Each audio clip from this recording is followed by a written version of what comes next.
Postmodern Art Podcast, a podcast dedicated to giving artists who are wowing the world over the platform they deserve.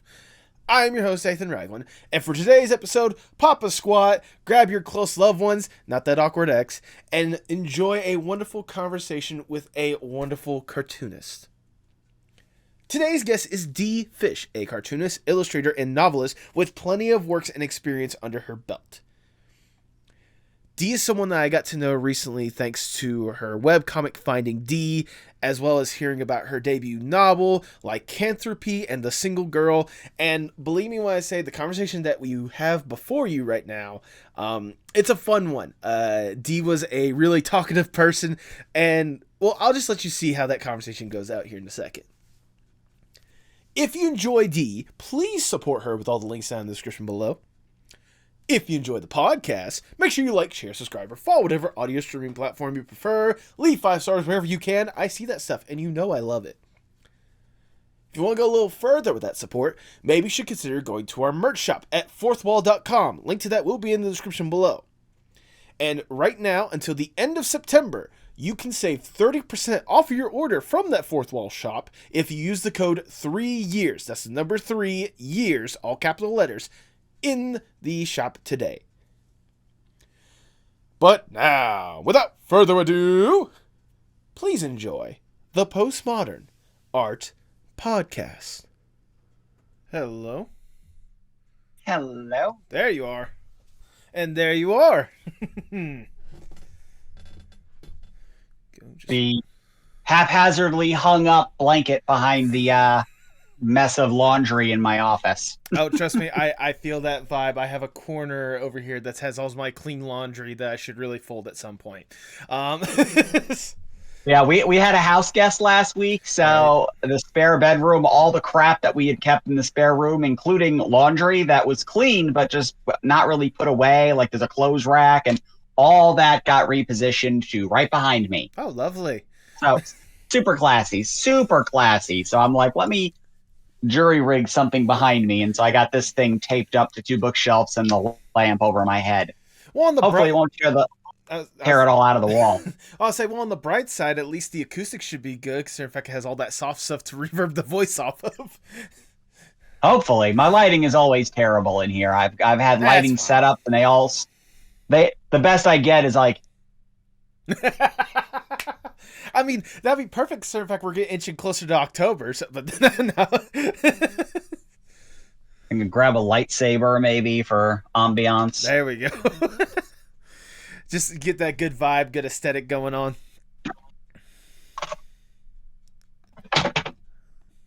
Oh, I think that should be. You went all out for this, all right. Let's get really artsy. Oh, toss one my way. I got it.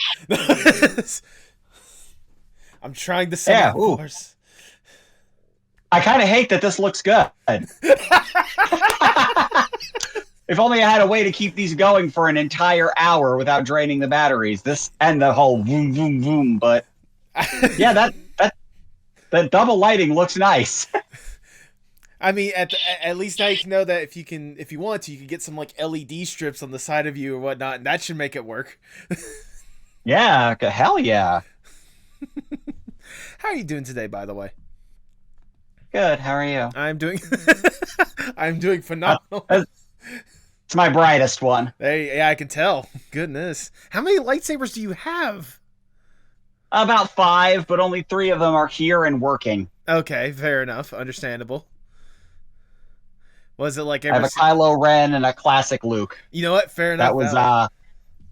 That was Return of the Jedi Luke, Vader, and then a custom.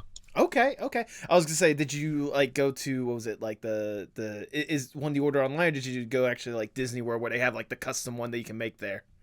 Oh. This one is, I think it's Ultra Sabers. I'm not sure. I actually got it at MegaCon about 5 years ago. Oh, okay. And it was the end of the weekend, and they were just doing a big old sale. So I was able to get like a $200 one for $75. That's a really good deal. It had to be random, basically. And I found one that the only thing I cared about was blade color being yellow. Yeah, you know what? Fair enough.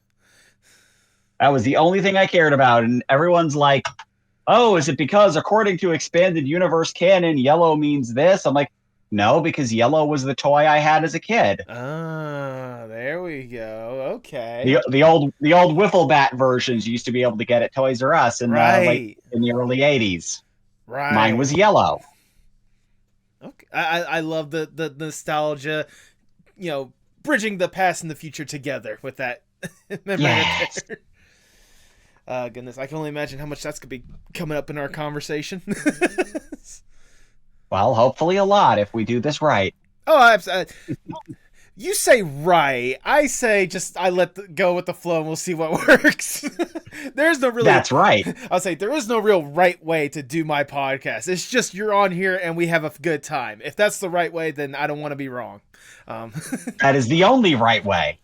There we go. There we go. I mean, don't get me wrong. I do have a bit of a roadmap on certain topics and whatnot, but also like, it's like in the Goofy movie. Like, you're the one driving, but I'm the one with the map. All right, and like, yeah, like, yeah, I could probably make a stop along the world's biggest ball of twine or whatnot, but we'll eventually get to the destination we're thinking of.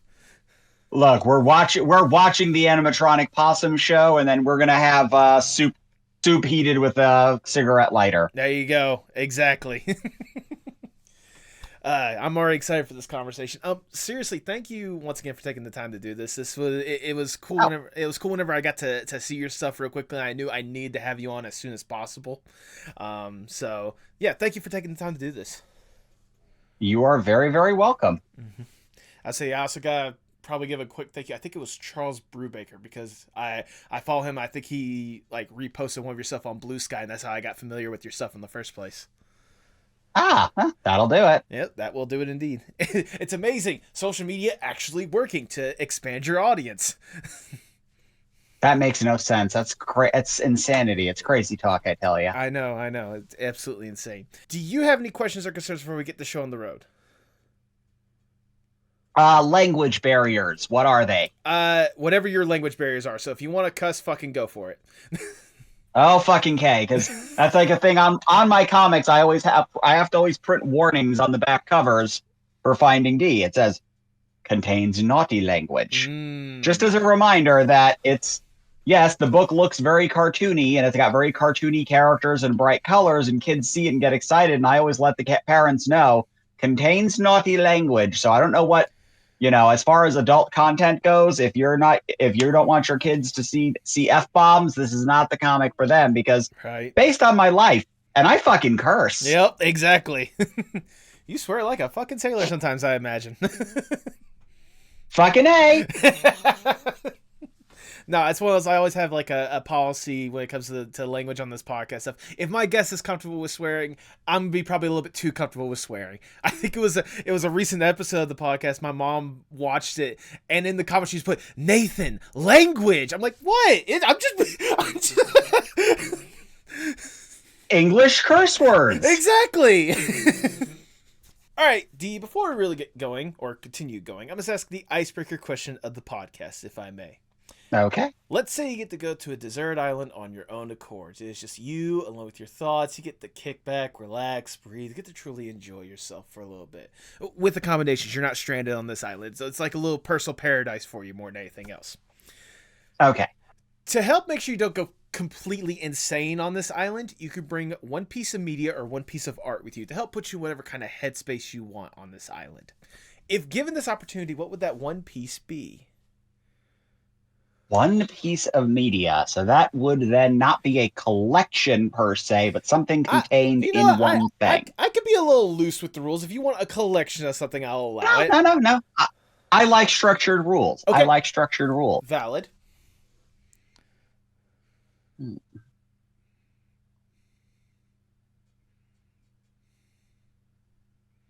It's definitely going to be a book. Okay.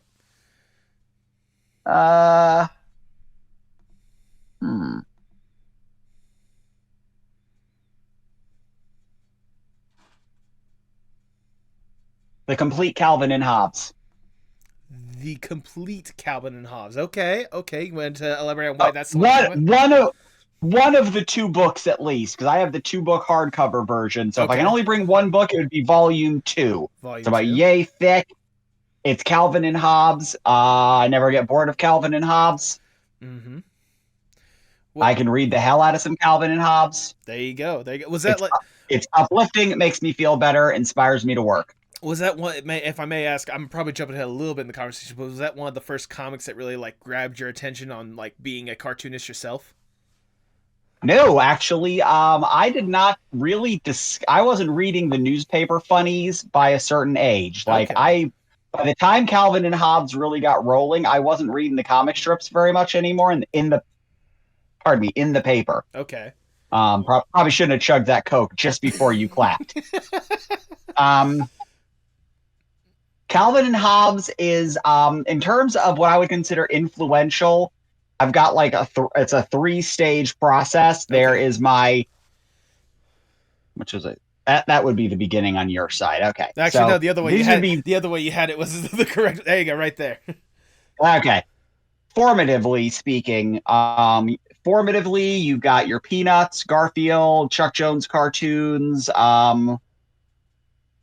Bloom County kind of hovers because I discovered that in junior high. Okay.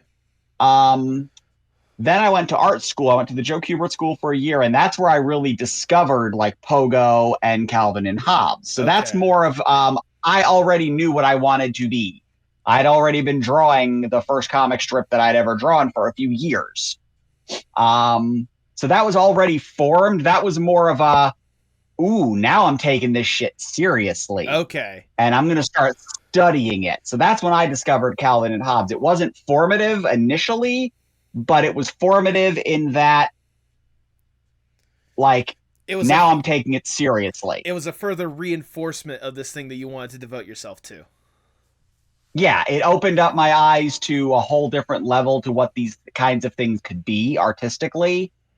Then the third stage would be the stuff that I've discovered after I would consider myself mostly fully formed. Mm-hmm. That's more newer media. That's where things like Bone come in. Yes. That I discovered in the mid 90s, where I was already out of art school. I already pretty much had my voice formed artistically. Okay. The seeds of where I'm at now were kind of there, and that's when I would discover things like Bone, and then the more of the quote modern, to my brain, modern comics is anything from the 90s on. Valid. Because anything that I grew up with, my brain cannot accept as modern. So the stuff in the 80s to me is more the classic stuff. 40s to 80s are the classics. 90s up is modern. That's how my brain breaks it down, because I'm pushing 50, and for fuck's sake, that's the only way I can process this and not feel depressed about that last pack. Understandable. I can see where you come from on that one. But regardless, the complete collection of Calvin and Hobbes Volume 2, that is your answer. You're locking that in. I am locking that in as my piece of media to enjoy on a tropical getaway / deserted island that I'm not actually deserted on. That is absolutely true, but luckily you're not deserted there. You're deserted on the Postmodern Art Podcast. Welcome, everyone. Segue! Exactly. Welcome, everyone. I am your host, Nathan Ragland. Feel free to like, share, subscribe, or follow whatever audio streaming platform you prefer. Check out the amazing merch shop with such beautiful pieces as this. Fourthwall.com. Just check the link in the description below. And follow us on Twitter, Instagram, and Blue Sky at PostmodArtPod for future updates and guest announcements, including today's guest.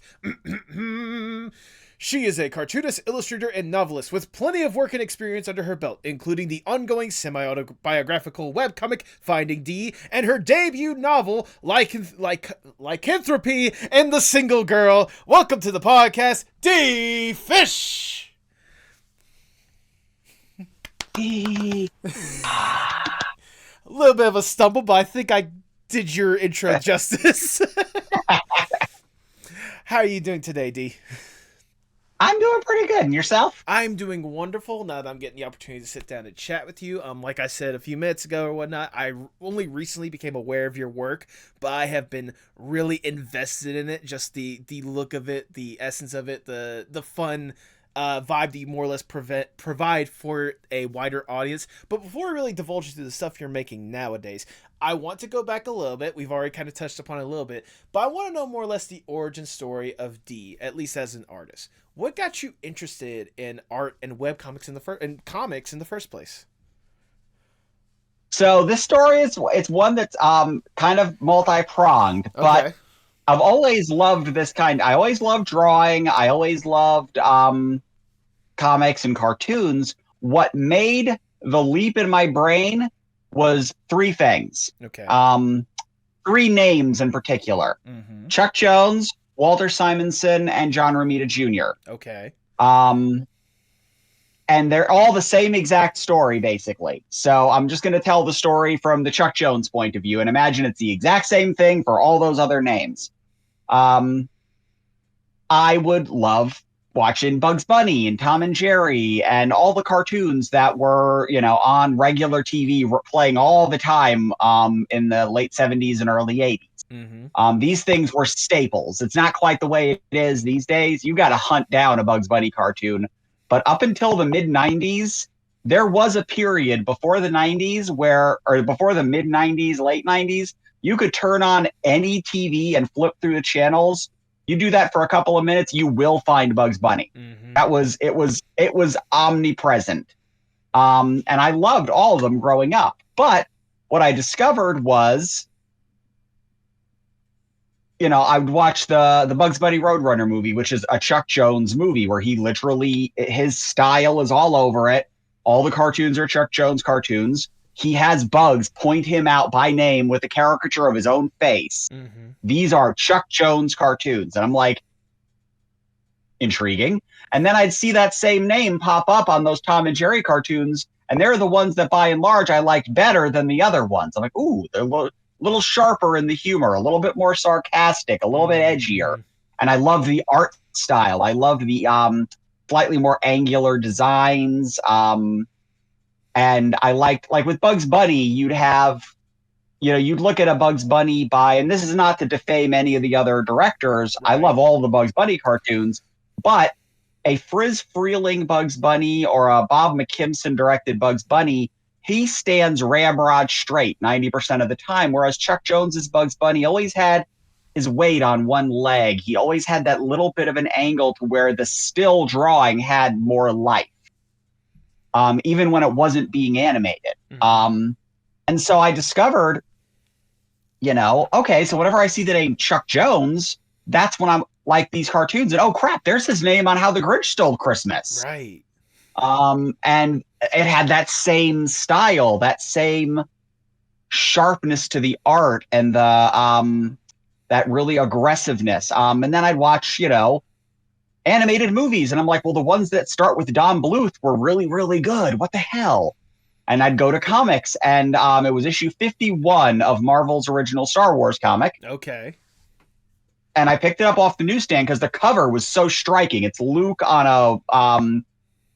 I think a snow planet, and there's an AT-ST in the foreground shooting at him, and it's a really dynamic cover. And I opened up the pages, and it opens with this sequence where there's an X-Wing that's flying out of control. The pilot's like unconscious at the helm. Okay. And they have to stop it with these grapplers that hit the wings, and the wings break off, and it's just flying around like crazy. And it was breaking the panel border, and I'm like, this Star Wars comic looks so much cooler and more. It feels more like Star Wars than the ones I'd ever read before. And that was Walter Simonson. And I'm like, I know that name. Ooh, he drew that really awesome X-Men issue where it was the first time Rogue joins the team. And I love that issue. And then my older brother was reading the Spider-Man books, which at the time was amazing and spectacular. Peter Parker, the Spectacular Spider-Man. And I could not tell you for the life of me who was drawing the Spectacular Spider-Man at the time, but John Romita Jr. was drawing the Amazing Spider-Man, and that looked like Spider-Man to me, and the other one looked sad. Like, it wasn't as dynamic. It wasn't as well. The storytelling wasn't there. Spidey didn't look as much like Spidey. It was stiffer and blander, and the characters were less expressive under the mask. So I started discovering through those cartoons and those comics are made by people. Yep. individual people are better than other individual people, or more to my personal taste. I'm a people.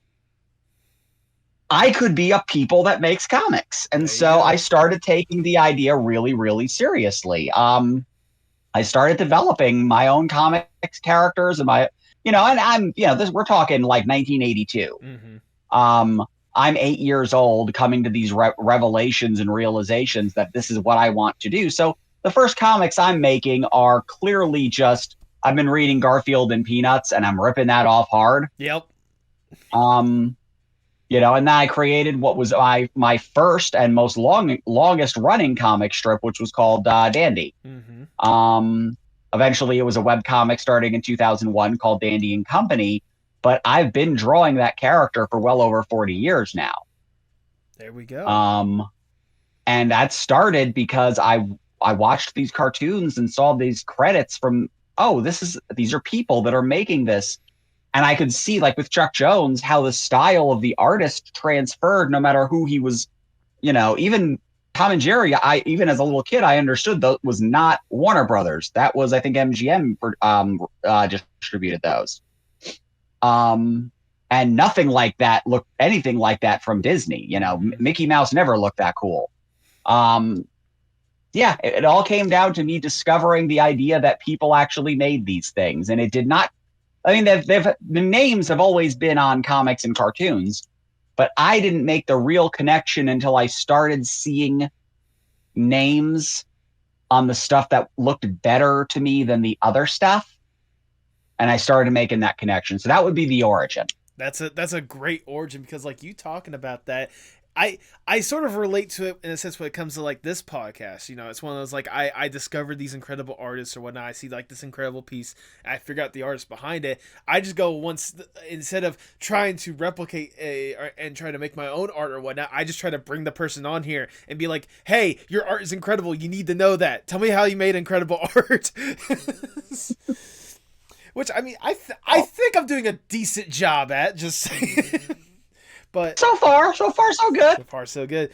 I appreciate that, like, some of those like early influential, comic artists or cartoonists were like a major inspiration for you and your art as a whole. And I mean, we'll definitely talk about that when it comes to like the style you've more or less like taken up with your stuff. But I'm also genuinely curious, like, obviously, like you said, seeing those artists made that kind of click that you wanted to be like that. When did it for you go from just like a general love and maybe something you want to try to do to a passion and truly wanting to make it your career? Amazing Spider-Man 312. Okay. I was already firmly making my own comics. And it was a thing that I kind of wanted to do, even though I didn't really process that it really was the real deal. I didn't start taking seriously and like, now I've got to learn what I'm doing. It was Amazing Spider-Man 312, an early Todd McFarlane issue. And the cover specifically is the Hobgoblin versus the Green Goblin. And the art on the cover blew my effing mind. Okay. And I flipped through it, and I'd given up on a lot of mainstream comics by that point. I really wasn't reading Spider-Man or X-Men or any of that stuff anymore. I think the only regular book I was reading at that time was, I think, Excalibur. Okay. Which I loved Excalibur. I still love Excalibur. I'd gotten a lot into the strips. I discovered Bloom County and was absorbing Bloom County. So that's a definite another one where I'm like, so yeah, I'd say, again, there's 3 books that clicked for me in the late 80s and the right on the cusp of the late 80s to the early 90s, where I really went from being, I'm a fan and I kind of want to do this, to shit, this is what I am doing. Yep. It was discovering Bloom County through the book collections. I got one at, I think it was a Scholastic Book Fair used or something. I can't remember exactly, but I found a Bloom County collection, and I was like, I didn't understand half the jokes in there where they're like referencing like politics. Mm-hmm. But that was like, they ran continuity gags where it would go for weeks and weeks on one basic story, and it was funny and it was sharp and it bit like hell. It was so different from like Peanuts or Garfield, which I loved growing up and I still love. No, I got no shade to cast on any of that stuff. I live and die on Peanuts. It's my favorite. But Bloom County hit different. Amazing Spider-Man 312 was like, oh my God, comic art can be so much more complex than I'd imagined. It was such, I'd never seen anything quite that detailed, even though now I realize it's more rendering than detail. But Arthur Adams is detail. Todd McFarlane is rendered. There's still detail in it, but a lot of it, the detail is greeblies and little things, not quite as much as like the screw on a light switch. Okay. That's detail. Detail to me is, Jeff Darrow, Winsor McKay's Little Nemo in Slumberland, where you can see the nails in the bedpost. Okay. That's detail. Rendering is all the cross-hatching and the shadows and the textures and all. That's rendering. Right. There is a difference in my head. And the third would be Kyle Baker's Why I Hate Saturn. Okay. My stepfather was a bartender at the time in Manhattan, and a regular person who would go into his bar was a man named Victor Gorelick. He was for years the editor-in-chief of Archie Comics. Oh, okay. Really, really, really, really nice guy. Super nice. I'd gotten to talk to him a few times. And he was a regular at the place where my stepfather bartended. And my stepfather and him would talk. It was like, oh, well, they're into comics. They really love comics. And so Victor started bringing in boxes of all the books that publishers would send them when he was done looking at everything. Mm-hmm. And that's how I got Why I Hate Saturn by Kyle Baker. Okay. Because it was in one of those boxes. He had in there was the some of the epic reprints of Akira, which were just, oh my God. Yeah. A lot of stuff I'd never seen before in these boxes that I was getting as care packages. And that a lot of those things that were late 80s, early 90s, and it definitely opened up my mind to, like, Kyle Baker's Why I Hate Saturn. I don't know if you ever read it, but it's a brilliant book. I mean, it's very 80s. It is so 80s. It screams 80s. And it's very New York, but I was from New York. Yeah. So a lot of this stuff was stuff that I was familiar with. But, like, it didn't have word balloons. It had captions under the... Knew that was going to come down. At least it brightened up the room a little bit. And, of course, the one thing it's revealing, my laundry. Not laundry. That's hung up clothes. We just don't have a lot of closet space in our house. Don't judge me, viewers. Hey, don't judge me. Hey, this is a judgment-free zone here, all right? And if the people judge, why? Come on. I mean... For God's sakes, I'm recording this in my bedroom too, okay?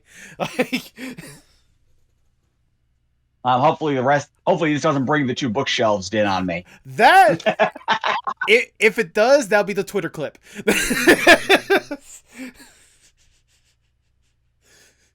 I'm nervous now.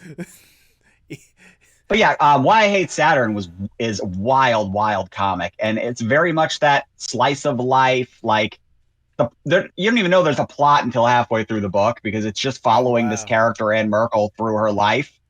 And she's this kind of misanthropic writer living in New York, writing for a magazine she hates. Okay. And bemoaning her life not being what she wants it to be. And I was one of those things where I was just like, I was just now a teenager, just now starting to be like, my despondentness was starting to set in, and I so clicked and connected to that book. So yeah, those three books were the ones that made me go, oh, this can be more than just a fun thing I do other than seeing the sun. Mm-hmm. And I started taking it seriously. I started learning, oh, okay, you pencil it first, then ink it, and then erase that, and it looks so much better, and you make it big and then shrink it down. I didn't know any of that crap. Okay. I thought comic book artists were fucking magic. I'm like, how on earth did they get their lines so tiny? No, because this peanut strip is this big in the real world. Schultz worked huge. Ironically, I've been shocked to discover Calvin and Hobbes, your average daily was only about yay big. I know, right? Wasn't that big.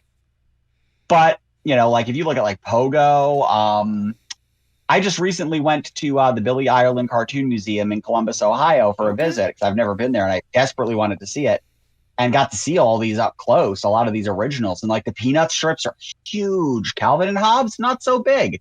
But Pogo is like 2 computer screens in a frame.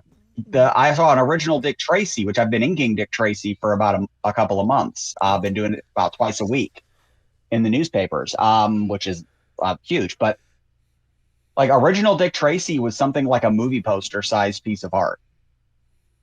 It's massive, like 24 by 36 on a board. No wonder that stuff looks so clean. Yeah, I know. They're right? shrinking it down 80% to get it into the newspapers or the comics. That's insane. McFarlane, when he was doing Spider-Man, was working 11 by 17 on Amazing Spider-Man, but when he went to the adjectiveless Spider-Man in 1990 or 91, I can't remember exactly, I've got that art book where it's the art of, where it's print ups 1-to-1 from his original pieces. He was doing those pages twice up. So imagine taking two pieces of comic book board and sticking them together. That honestly, that makes sense, especially some of the details you can get with some of those Spider-Man comics, and like you were talking about. It was like 17 by 22 pages. Jesus. And I know Eric Larson's been doing Savage Dragon like that on double up boards for a while now as well. And you just get so much more detail. I mean, it takes that much longer. But if you're working on paper and you really want to get that level of detail, it's kind of the only way to do it is working really big and then shrinking it down. And then you got to learn, okay, well, crap, what line is going to vanish? You got to do a lot of practicing and trial and error with that because you do those really fine lines and shrink them down 65, 75%. They vanish. They just go away. Right. I mean, there's sorry. You're good. I ramble. No. Hey, this is a podcast. It is meant for rambling. All right. Like the more you ramble, the better. That means longer watch time. Probably get some more ads in there, especially for the YouTube version or whatnot. Yeah, you'll get plenty of ads. Then I am notorious for people that I've done podcasts with, where it's just like, okay, D, and also remember, shut up every now and again. And I'm just like, no. Let me put this in perspective. The longest episode I've had for the podcast so far has been over 3 hours. I think I'll be fine with a little bit of rambling. Okay, I got stuff to do this afternoon, but we can ramble. There you go. Well, I'm glad that you were rambling on all these different influences, especially all this like comic history and whatnot. I can only imagine how much that truly like enriched you, especially after you truly got into this field, especially starting off with your own personal comic that you eventually made into a web comic, which was Dandy and Company. Now I'm curious, how did the concept for this cute little comic that you came up with, how did it come to be? Like I said, really early on, it was what were the comics that I was enjoying, and it was Garfield and Peanuts were my two favorite comic strips. So they're basically about people and their pets. I had a dog, so I could do comic strips about dogs. But I also really loved Bugs Bunny, and I loved at the time like Woody Woodpecker. I loved the smart ass characters. Yep. I loved the pranksters and the trickster types. So I started with, it was kind of I always refer to it, it's a dog and his boy comic. Yep. And I loosely based the kid kind of on myself on this early photo of me where my mom, I was at, I think I went to Washington, D.C. and my grandparents dressed me up in this outfit where it was like red and white striped hat, a red tank top with white stripes on it, and red and white striped shorts and pants. I looked like a barber pole. And so I just made it red and yellow, and that was Bernard, who was the token little kid in the comic. And it was this ridiculous, like, okay, well, let me just do little stories about kids at play, basically. Very much what Calvin and Hobbes would end up being. And I was developing this starting in 1982. And I was in grade school. I was in like second grade, drawing this goofy little dog character because I wanted to make my own comics. And I would put it on little manila file folders. I would draw the first one on. First one is still hanging up on the wall back there, dead name and all. Okay. And my second grade teacher, Mrs. Bernstein, put it up on the bulletin board. And she started putting everyone that I drew up on the bulletin board. And that fueled my fire. I was, that was the first time I'm an introverted, shy, dorky kid, not yet out trans, but already knew. Okay. So it could not be more like unaccessible to the rest of the. So suddenly I'm drawing these comics and people are like, that's funny. People are actually talking to me to say something other than make fun of my last name or something, you know. Mm-hmm.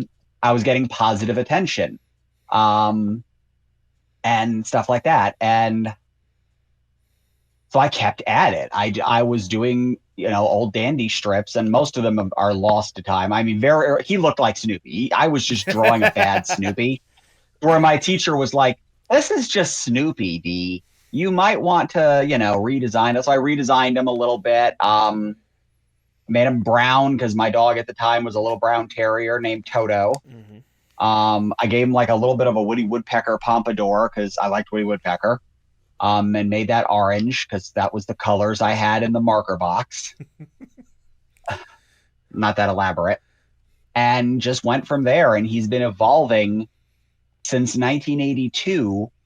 I started doing that when I was in junior high. I did a whole bunch more strips that were god awful. Hey, we all got something somewhere. Oh yeah. And when I went to the Kubert school, I'd been playing, or I'd never stopped drawing the character. Okay. But I'd kind of not really been drawing him regularly for a couple of years. Mm-hmm. And I went to the Kubert school for 1 year. And when I was there, I really took to the humor classes where we were doing humor comics and learning about all the different ways to do humor comics. And so I just kind of dusted him off as a character and used him in pretty much every assignment. Used him or the extended characters that I'd created over the years.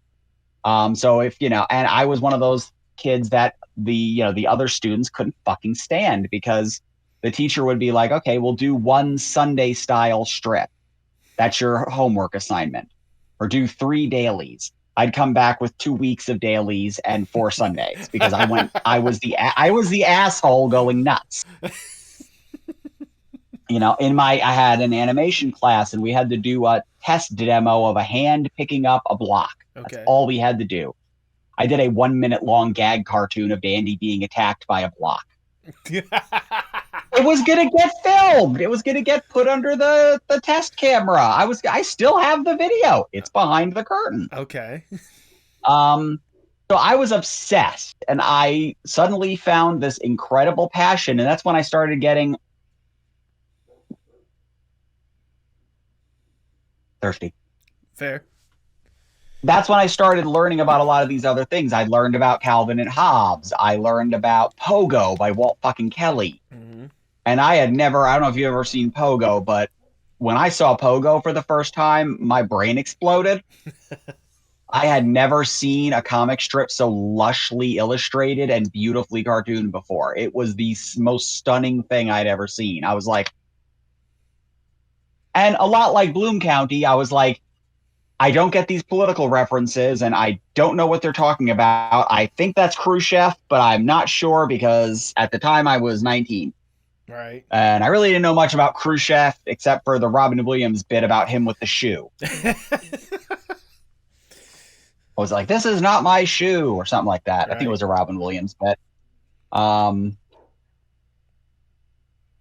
yeah, so I started studying these other cartoonists and I wasn't reading them anymore. I was studying them now. Right. I wanted to see what the original art looked like. I wanted to see where they were using whiteout, and because I was starting to become aware of that. My teacher would bring in comic strips that he had done. He had worked on the comic strip Dondi, ironically. Oh.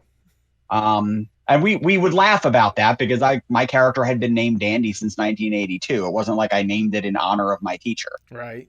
But I did an entire book's worth of material while I was at the Kubert school.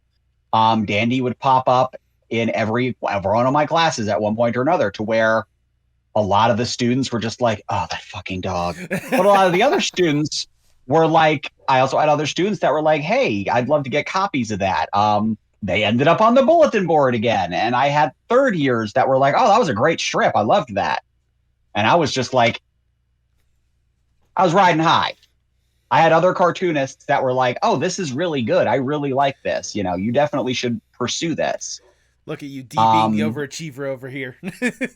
Oh yeah, I was definitely the overachiever. I ended up transferring to a animation-based school that was in Florida for my second year and going there for a couple more years, but I was still doing dandy stories. Like I'd go home and I would draw, oh, let me try strips. Oh, now I'm gonna do short stories. And Mm-hmm.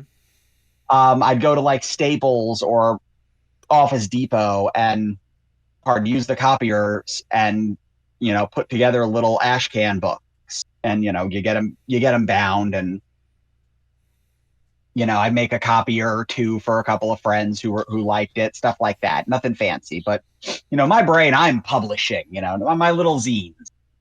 Um, and when the early 2000s rolled around and I stopped hating computers as a general rule, I discovered webcomics.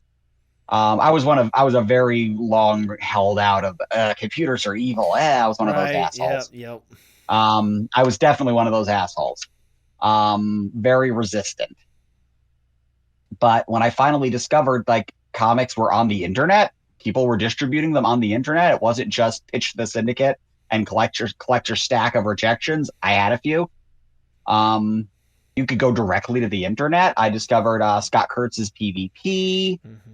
A couple of other strips. Dana Simpson's Ozzy and Millie I discovered, which premiered not too similar around this, not too long. I think a little before me. A few other strips that I was like, oh, this is cool. And so I said, okay, I'm gonna try doing this. What the fuck? And I'm gonna do Dandy. And so I scanned in all the work that I had done from Qbert. So from 93 to at that point 2001, I'd made 6 books worth of Dandy stuff. It's currently now in a collection that's this thick. Which it's Dandy and Company Volume 0 on Housebroken. But that is canon. That is the continuity of the online comic, begins with those stories. And so I used them to build an overnight buffer while I was building an actual 3-month buffer of strips. Right. Which at the time I was committed to making these as much like a real comic strip in the newspaper as possible. It ran 7 days a week, color on Sundays. I followed the structured format of color strips with throwaway panels for the first 2. I was following the format that I knew from some of these behind the scenes art books on like Calvin and Hobbes and Peanuts. I'm like, oh, there's a way they do this that's on purpose. Ha, I can do that too. Because, in my brain, I'm like, aha, the newspapers are going to see how awesome I am, and they're going to snatch me up like a blur. And boy, did they not do that. Okay, not 100% true. 2 small local papers actually did pick up Dandy. Oh, there you go. For a very brief time, I was running in 2 newspapers, and I could not tell you where because that was 20 years ago, and I don't even know what I had for lunch Tuesday.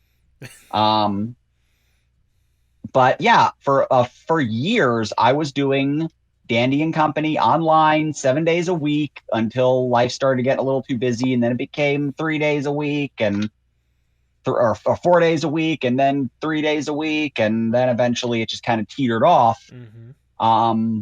But I was doing that regularly for years. I think my peak standard amount of readers was something like 80,000 fucking people were reading it.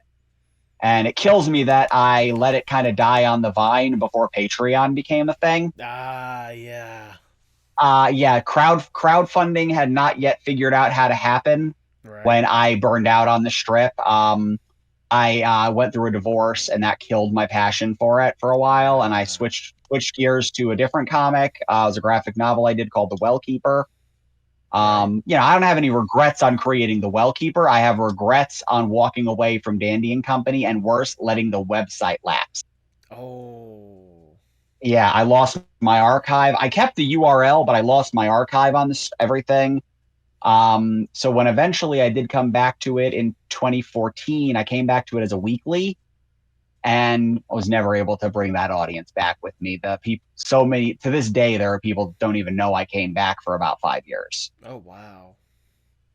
So I am bringing it back again. I'm going to be launching it on my Patreon at first, and then I'm going to be rerunning the original series, like remastered, starting next month. Hey, there you go.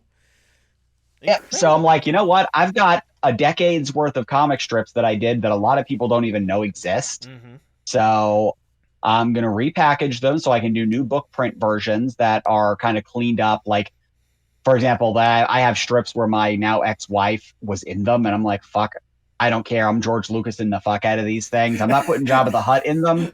I'm not putting Jabba the Hutt in them, but I'm cutting out the things I don't want to see anymore, like my old name Yeah, valid. or That's caricatures of my face pre-transition. Those strips don't need to be in these new versions, and I let people know that. And most everyone's like, "That's fine, cool. I just want to see the stories." yeah. So I'm like, "Let me do this." It's a way to, the characters. Within a couple of years, I think within 3 years, it'll be the 25th anniversary of the online strip, and I want to have a presence again with the character. Yeah. I'm not quite ready to go back to drawing the strip per se. I feel like I kind of moved on from that a little bit. I gave him a definitive ending. I put the strip to bed in a way that I'm happy and satisfied with. But I'm also greedy. I want to see those characters out there again. Absolutely. I mean, you really should. I mean, especially with just what you talked about right there, the history that and like the amount of passion and love that you put into that strip for years on end, like kind of seeing that more or less come back to fruition and people sharing that love they had, whenever you first had it, especially at its peak like years ago. Like I can only Yeah. imagine how important it is for you kind of to, especially how should I word this?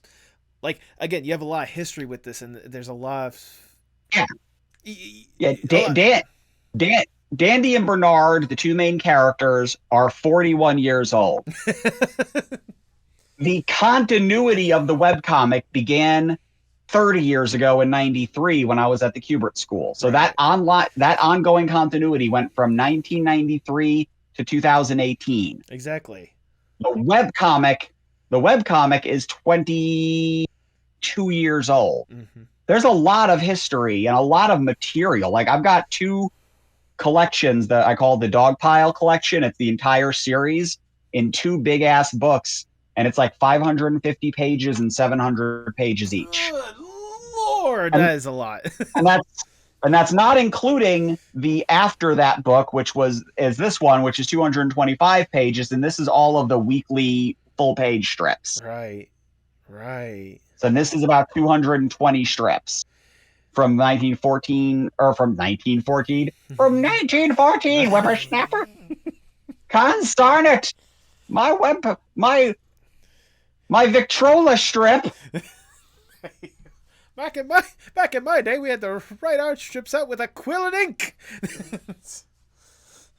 Not that long ago, technically. I know, and a lot of people still do that. I know. But back to I have done that. Fair enough. But back to what I was originally trying to get, like obviously, like a lot of what you're doing nowadays is very rooted with that Dandy and Co. Like without Dandy and Co, yeah, I mean, you probably wouldn't be as much of the artist like you are today. No, exactly. No, when people tell me, "Oh, you're really fast," do a daily strip. You get fast. Yep. Do a daily strip when you still have a day job. Oh yeah, And you'd also like to have a social life. Yeah, you kind of the illusion of one. You learn to pick up a few tips and tricks here and there along the way.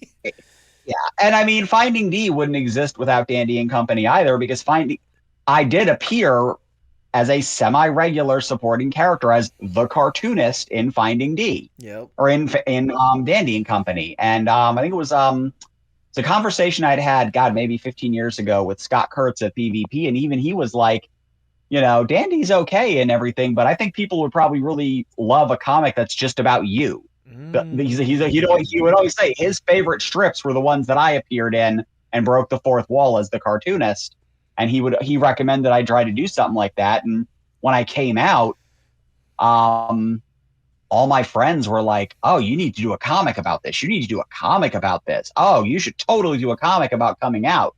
That'd be so cool." And after about a year, I was like, "Oh, for fuck's sake, fine, I'll do a comic strip." And that literally is the first Finding D comic strip. That's the exact first strip. Okay. Is people recommending that recommendation and me going, "Fine, I'll do a fucking comic strip about my." Ooh, this one doesn't have to be all ages. I can say fuck all I want. Fuckity fuck fuck fuck. because Dandy was all ages. So Right, and I used to get flack by that from people saying I shouldn't bother doing that. And I'm like, well, I want to keep doing that. I was very aimed at a broad ages group. right.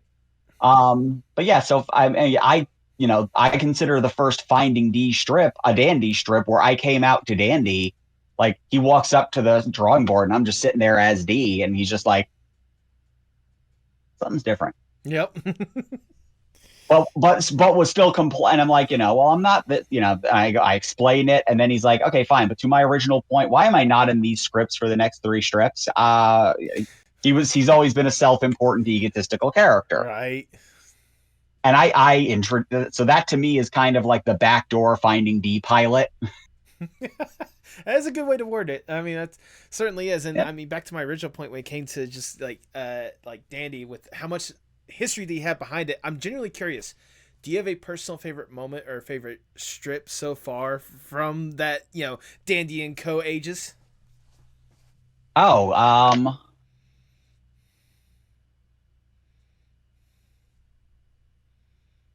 I don't know if I can say I have a personal favorite strip, like individual strip. I have a few that I could think of Okay. that I enjoy specifically.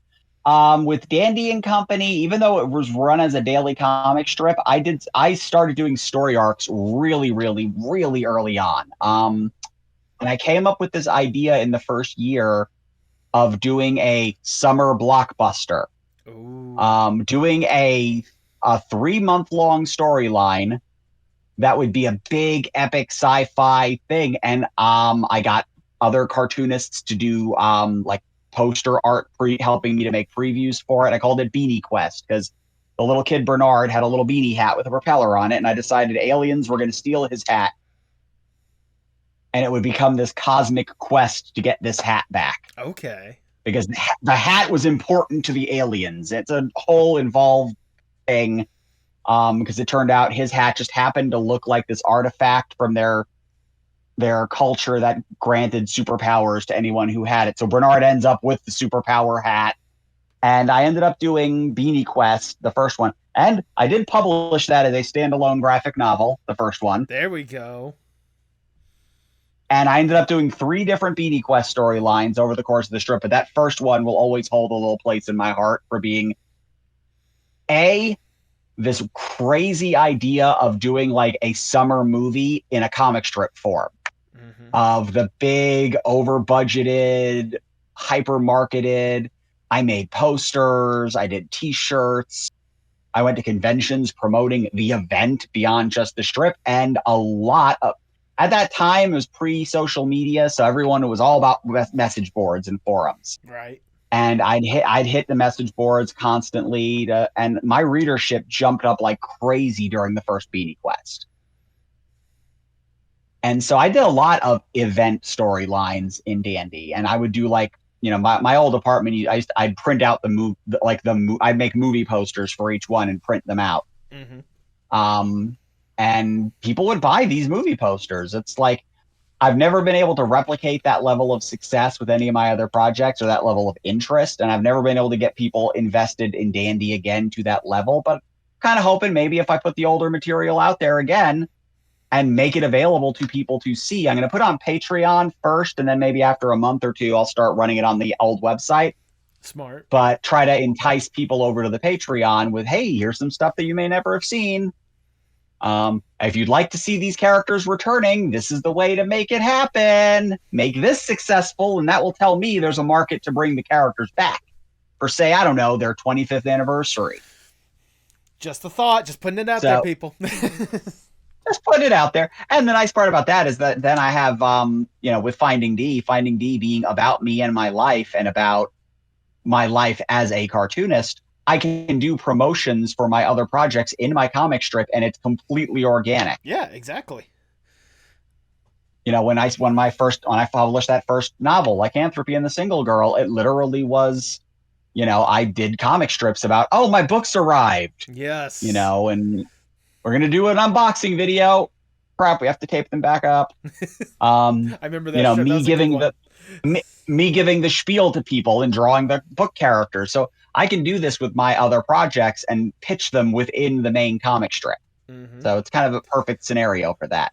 Well, if I may transition to that as well, I mean, you kind of illustrated that like Dandy was a way for you to have the backdoor pilot of Finding D, and that's how I became to know you. So I want to jump straight to Finding D. Obviously, like I said, the Okay. semi-autobiographical webcomic that you have developed for years now. When did you start? Like, aside from the backdoor pilot, when did you realize that having a very personal comic like this out there? When did you decide to make that the reality? Like, why? What made you start Finding D? When Finding D premiered a year and a day to my actually coming out. Okay. I pondered it for a solid year. When I first came out, I didn't do a lot of comics that first year because that first year is very much about rediscovering yourself and kind of becomes your life. Right. And I wasn't doing as much work during that first year that I'd come out. But I was writing a blog that I called Finding D. Okay. And like maybe 5 people read it. I don't know if anybody was reading this thing. Just a blog, just me, this is what I did today. And oh God, this happened and it was so stressful. And I'd write about usually what I discovered after a few months, every blog I was writing was all negative. Everything was about the bad things that were happening, the bad interactions with people at a convenience store, the person giving me the shitty glare, the person giving me crap going into the bathroom. All the negative experiences were all I was writing about. And for some people, there's a catharsis in that. For me, that does damage to me. Yes. Dwelling on the negative of these factors does damage to me. It makes it hurt worse. For some people, that's not the case. They can get catharsis and they can get they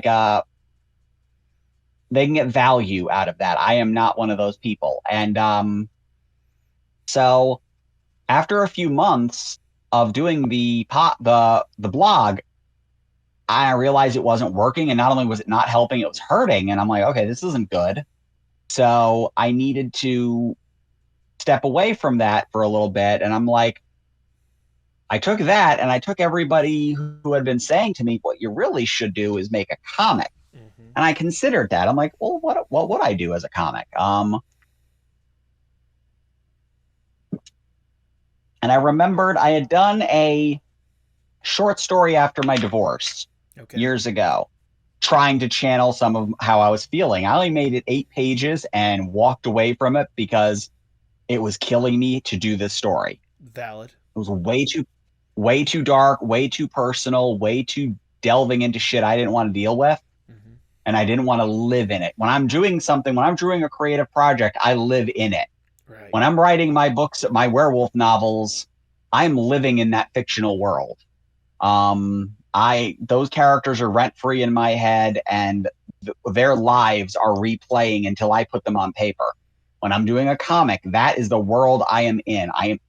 It's a paraphrasing an old Charles Schultz quote when he was talking about Peanuts, where he's saying, if I'm drawing a happy Snoopy dance, I have to be feeling a happy Snoopy dance.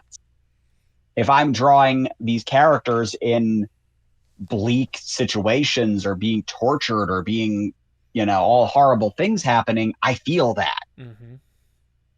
And so I knew I wasn't going to be able to be the person who does the comic about coming out that is the Craig Robinson's blanket or Craig Thompson's blankets type thing. I was not going to be able to do that deep dive, bare my soul to that level. It wasn't going to be me. I'm not the person to do that. There's a lot of people out there that have done some very, very dark comics about their transitions. And I'm like, I can't do that, but I can do comic strips, like humor strips. Yep.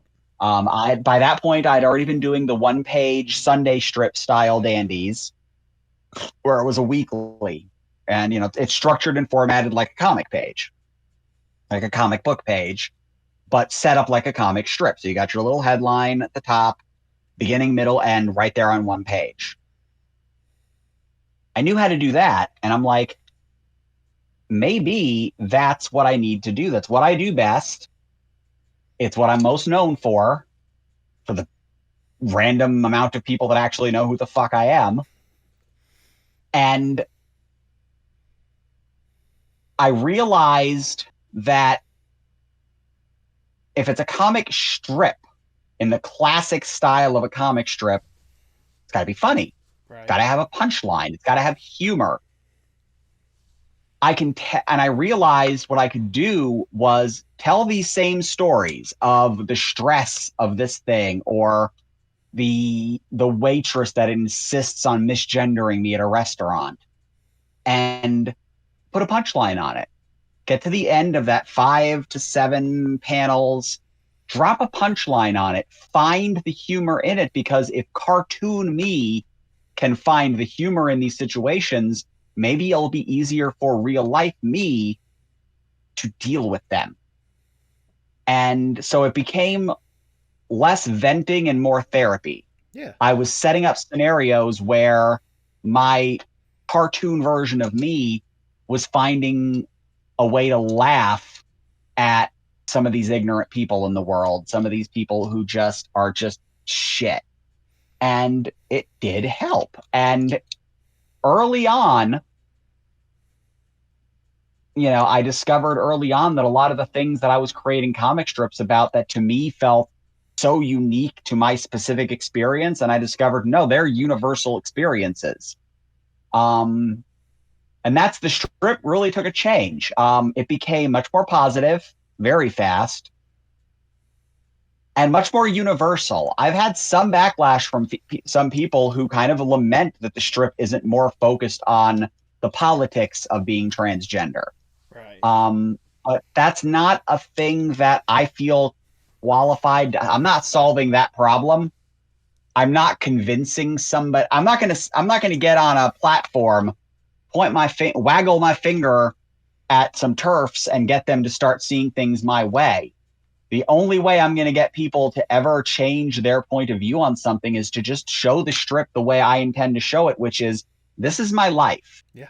Here's a strip about me and Heidi going to a movie or going to a restaurant. That's what we do. When I'm done with this podcast, I'm putting my pants on, and my wife Heidi's getting home from work, and we're going on a road trip. We're having a date night. Perfectly normal thing that we do every week. We do date night. That's tonight. So the strip, to me, very rarely is it ever about direct what's going on in the media. Like, I did a couple of strips that addressed some of the media stuff a few months ago, because every now and again it gets so heavy that I got to say something. Yeah. I got something to say. But more often than not, like the last 2 weeks have been about creative block. That feeling that every artist I know has, where they wake up one day and they're just kind of like, why you no make lines pretty? Why you no work? And it just feel, there are days you feel like all of a sudden shit, I forgot how to draw. And so I did a couple strips about that. We went to a bunch of concerts over the summer. So the next month of comic strips are going to be about, I'm calling it Heidi's Summer Concert Series, right? Because Heidi loves music and she loves going to concerts. And we had a bunch of experiences that are absolutely worthy. I picked up some fried chicken at this one local place that does fried chicken, but they don't know what they're doing. Like their food is good, but their service is atrocious. And I don't quite know exactly how, but spoilers for an upcoming strip. I'm sitting there on my phone sharing memes with some friends, and I smelled smoke, and I looked over. My bag of food was on fire. Okay. I have several questions. How did a bag of macaroni and cheese light on fire? I do not know, but it did. And I looked at it. I'm like, excuse me, excuse me. My dinner is on fire, and the employee at the register, because it's a gas station that has a fried chicken place in it. Okay. But the people that are making your fried chicken are just the people that work at the gas station, right? And the 3 people that work there just kind of went like, huh? They were moving like the sloth at the DMV in Zootopia. But with no recognition. And so I'm like, this is at least 2 strips. Yeah. Because my food spontaneously combusted. I don't know why. I wish I'd taken a picture because people are never going to believe this actually happened. But that's what the strip is. Yeah. When weird shit. I did a random strip because I went into Target one day and I'm in the bathroom at the fucking paper towel machine going like this. Yep. Oh, it's a crank. Mm-hmm. This is not an automatic one.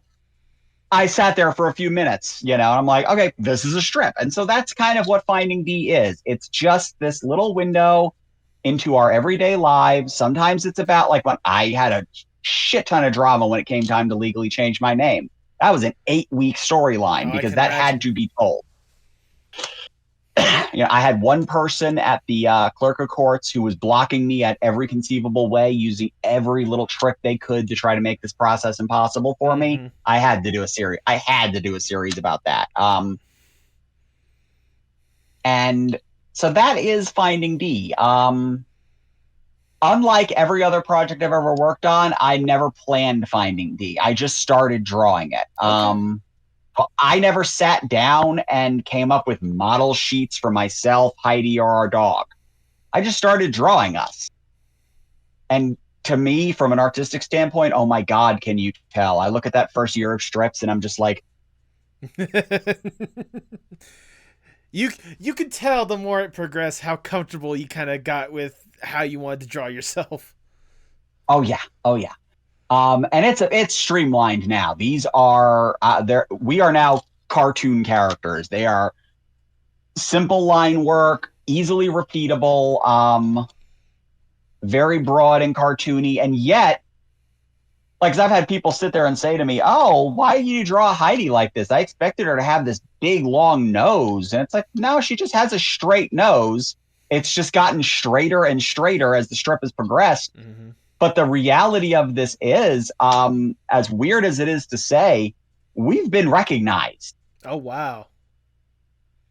I have on at least 3 occasions been recognized by random people. Once at a comic convention that I was just attending as a person. Mm-hmm. And yeah, people have been like, "Oh my God, are you?" I was at another person's table picking up a comic book, and the person behind the counter is just like,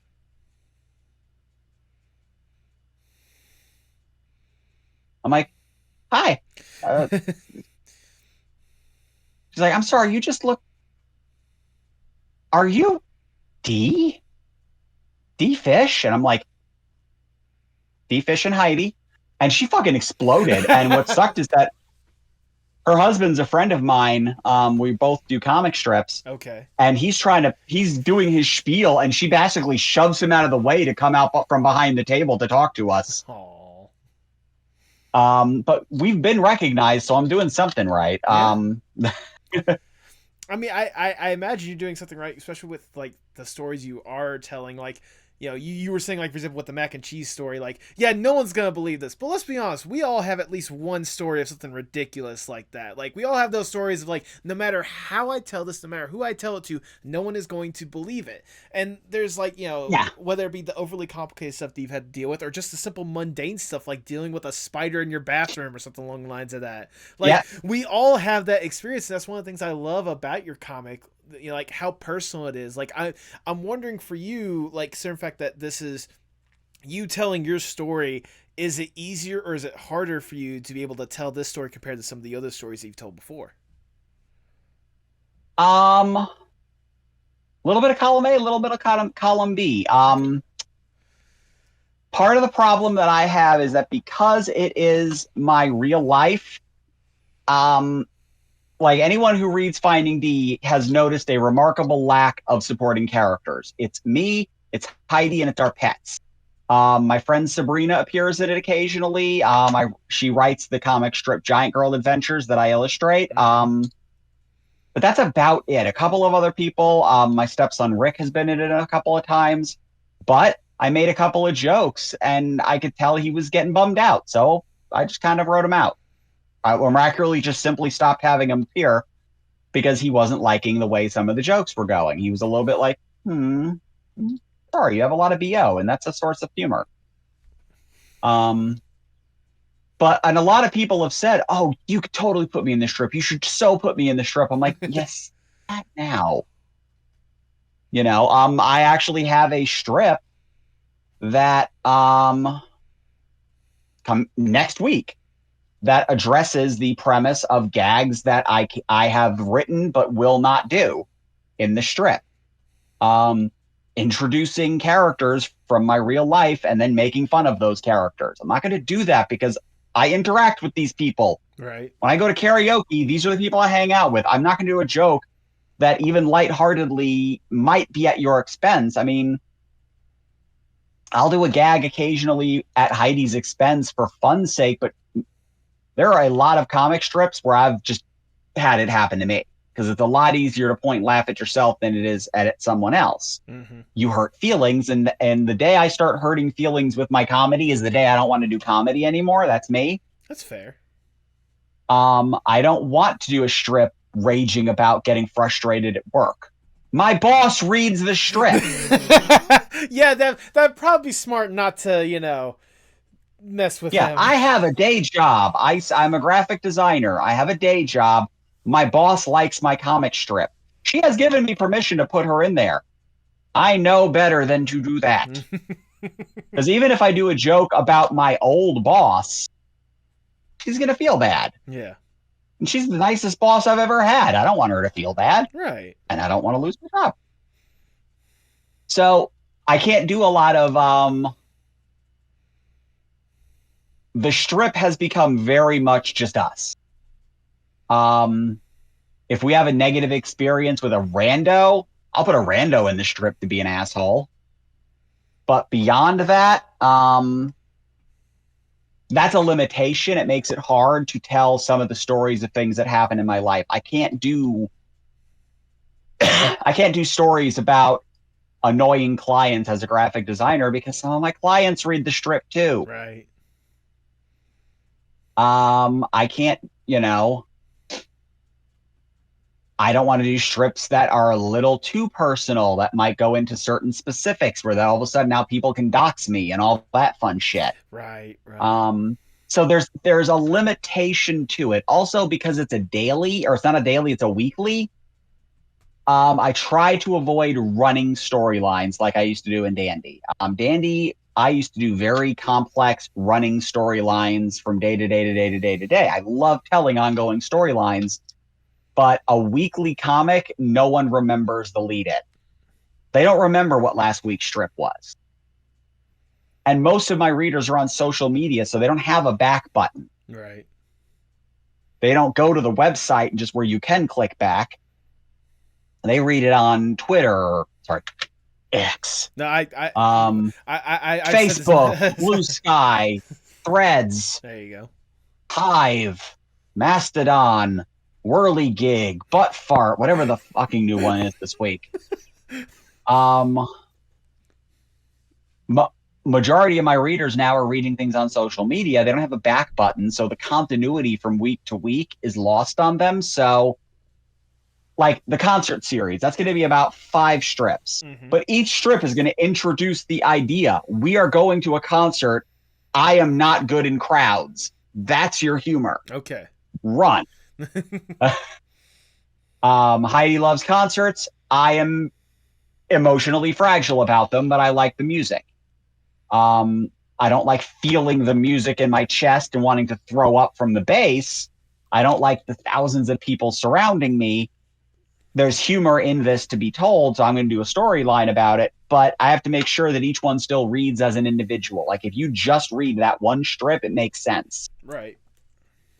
I try to avoid doing strips that are running gags too often. When I think I did 5 weeks when I had pancreatitis and I had to go to the hospital for a few days. Mm-hmm. There was a story in there, but I also noticed like I'll check my numbers, and my numbers on the first strip, if you got like 1, 2, 3, 4 strips, the numbers will be like, here's your numbers, and now you're telling a storyline, and the storyline is over. So it's not, I can't tell ongoing stories. That's one of the reasons I'm writing novels, is because I'm like, I need to tell ongoing stories, and I only have so many hours in the day. So this story got no pictures. Okay, okay, and we'll definitely talk about that in a second. But before we jump into that, I have to know. Obviously, again, you've been doing Finding D for a while now, and it's gotten to the point where, again, like I said, people are recognizing you just from how you draw yourself more than anything else. Yeah, What has been your favorite story to translate into the strip? that one's easy. So 2018, I went to Heidi and I used to live in Florida, and I had been going to the Orlando MegaCon show in Florida since 2002 Okay. as a guest, as an actual person behind the table selling comics. That was my home show for decades. We moved away. We're in Pennsylvania now, so we don't go to MegaCon much anymore. But for 2 years, we went back. We do a road trip, stayed with family out there, and we went 2017 and 2018. 2017 was for the premiere of Finding D. 2018, I had been doing Finding D for a little while. So I think it was 2018. Whatever, it was the year Wonder Woman came out. So that will let anyone watching this know whether or not it was 17 or 18. It's relevant to the story. Right. So we went to this convention, and I am super nervous because apparently at the same time at another convention somewhere else, there had been a big gun scare. So they ramped up security. Some guy came in as like a Punisher cosplay to a convention with a shit ton of real guns. Oh. Yeah. Not this convention, a different one. But the other one. Any convention, our convention, security got locked down. There were guards outside the bathrooms, and I had just come out as trans 2 years earlier. Oh, that should go over well. Yeah, I crossed the street to go to a hotel to pee. It took me a half an hour to pee. Oh, no. The first time. There was no place in the building I felt safe peeing for a while. So a few things happened. I had been asked to be on a panel about LGBTQ representation in comics. I was like, oh, wow, that's awesome. Because I was friends with one of the showrunners, and I got invited to the panel. And this panel was going to have Phil Jimenez, T. Franklin, a handful of other out LGBTQ creators. And I'm like, oh my God, I'm going to be on this panel. I'm so excited. And so it was, the panel was supposed to be Friday. And I okay, Heidi, I'll be back, and Heidi will watch the table. And I go to the convention hall, and I go there, and there's no one there. I'm like, oh crap, I'm first. Oh, I guess I get to pick my chair. And the showrunner's like, yeah, no one else is here yet. And basically, I get there, and I find out what had happened. It was the premiere in Hollywood of Wonder Woman that same day. Half the panel was invited. Phil Jimenez was the headliner of the panel. He is a very popular and known Wonder Woman artist. He was at the premiere in Hollywood. The panel had been officially changed to the next day when everyone would be back. No one told me, and no one told the people waiting in line. Oh, no. Oh, no. Oh, yes. So now I am a tremendously introverted person if you just are talking to me on the street. But you put me in a microphone or you put me on a stage and the performer in me kicks in. Okay. So I go up on the stage. The people are already sitting down. I have the biggest crowd of people that I've ever had in front of me, and I'm the only bitch with a microphone. So I did the entire panel by myself. Okay. I had a couple of people that were friends in the front row that knew I was going to be there and were super excited, but most of the people were there, no clue. So I'm doing karaoke up there for a little bit. I'm like, just a small town girl.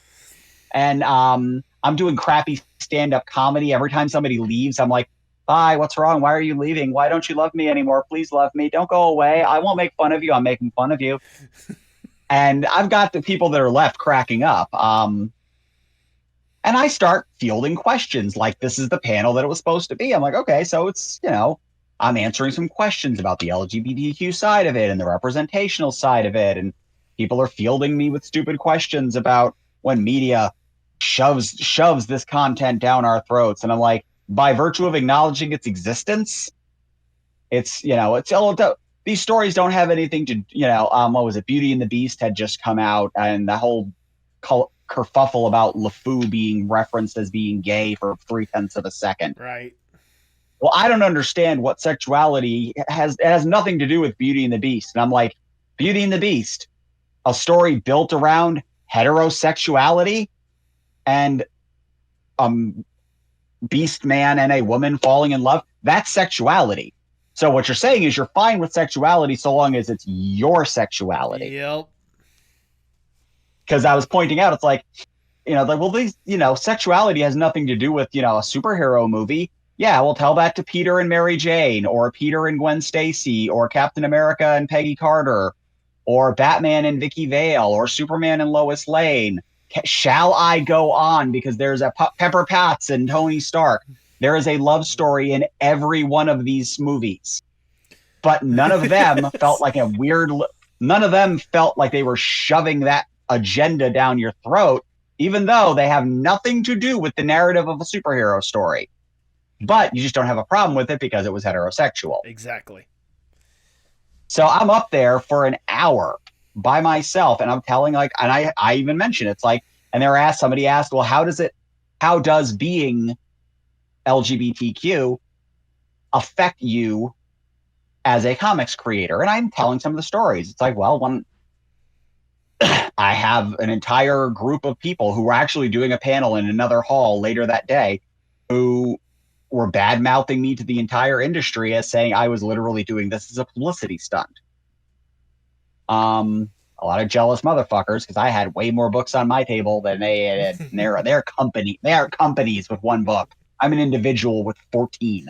Okay, yeah, I can see where the jealousy kicks in. Just a smidge. And mine sold. But, I literally, as a freelance graphic designer, had to take a pay cut within my first year. Ironically, the exact pay cut difference was the actual national standard of women getting paid less. Just right out the gate. Oh, we can't pay you this much anymore. And then I pointed out the bathroom. I'm like, I'm an invited guest at this convention. I didn't even pay for my table. I'm an invited guest as a creator. And I don't feel comfortable going to the bathroom because they have guards at the door to the ladies' room. And conceivably speaking, if somebody in there has a political agenda, all they have to do is accuse me of doing something, and that'll stick. Yep. That does happen. All the other horror stories these people like to throw out there, that doesn't fucking happen. You can go out there and count them. You can maybe find 1-2 instances in decades. Statistically speaking, that's less than 0. The other shit, fucking mountains of it. Mm-hmm. So I was terrified. And the thing that I will never forget, and I turned it into the strip, is that the entire front row of women in cosplay was a Harley Quinn and a Squirrel Girl and a doctor, I think 2 or 3 doctors of the Who variety. And they all were like, when we're done, we can all go and we'll watch you. Oh. And I had a fucking entourage take me to the bathroom and basically stand outside the bathroom. So I had like Captain Marvel and Squirrel Girl and fucking Harley Quinn like occupied. And I will never forget that. That was one of the highlights of my life and convention experiences and favorite storyline in the strip, because I had to do it. I had to put that in there. That is an incredible story, and I need to go back and find that one, because that just I'm already imagining how you drew the other characters as well. So that alone is just going to be a good visual to see. A couple of them were were real people because I knew them. So right. I did represent them in there. But yeah, I had a whole row of women who were like, "We'll go with you so nothing happens." Exactly. And I went and I peed my heart out. It was the most relieved you have ever felt in more than one sense. Yes. It was very relieving. And yeah, that was probably my high water mark of experiences, and the story that I almost feel like one of these days I might just tell it as a standalone comic book. Even though I've done it as a strip, I might do that as a standalone story in a comic or something, because that's my favorite experience in regard to anything that I've translated into the strip so far. Well, if nothing else, you have at least one person that would buy that comic in a heartbeat, because I would love to see that fully printed and everything. Yeah, I mean, again, I think it's 4 or 5 strip long storyline, but that's only about 2 parts of it. Is that? But yeah, and then the real panel did happen the next day, and I got to tell my story of what had happened up there, and in front of all these other people now. And it was a little bit different because all of a sudden I was the smallest fish in the sea at that version of the panel, and that's fine. Ironic, in fact, your last name, but no, not ironic. My publishing is called Big Pond Comics for that exact reason. Right. Little fish, big pond. There you go. Well, speaking of publishing, and especially with the strip, because like for me, since I've gotten to indulge in it, I've only gotten a taste of it so far, but I've really loved and enjoyed it. But obviously, I'm getting in towards the past couple months, and for the past couple months, you have been hyping up a book that you have just recently published, your first novel, Lycanthropy and the Single Girl. Now. Yep, nailed it. Yes, thank you. Oh, thank God. Or thank whatever. Anyways, no, from what I can tell, from what you. That's the sample copy. Either way, if nothing else, I'll be sure to have the actual cover put in the video version so people can actually see what that beautiful cover looks like, because I love that cover. Thank you. But I feel like what you were talking about with the Finding D stuff, in fact that was a weekly comic. The one thing you were kind of craving was to tell a long form story in a sense. So yeah, was the novel a way for you to express that and do that? How did the novel come to be, and how did even this world of lycanthropy even come to be in the first place?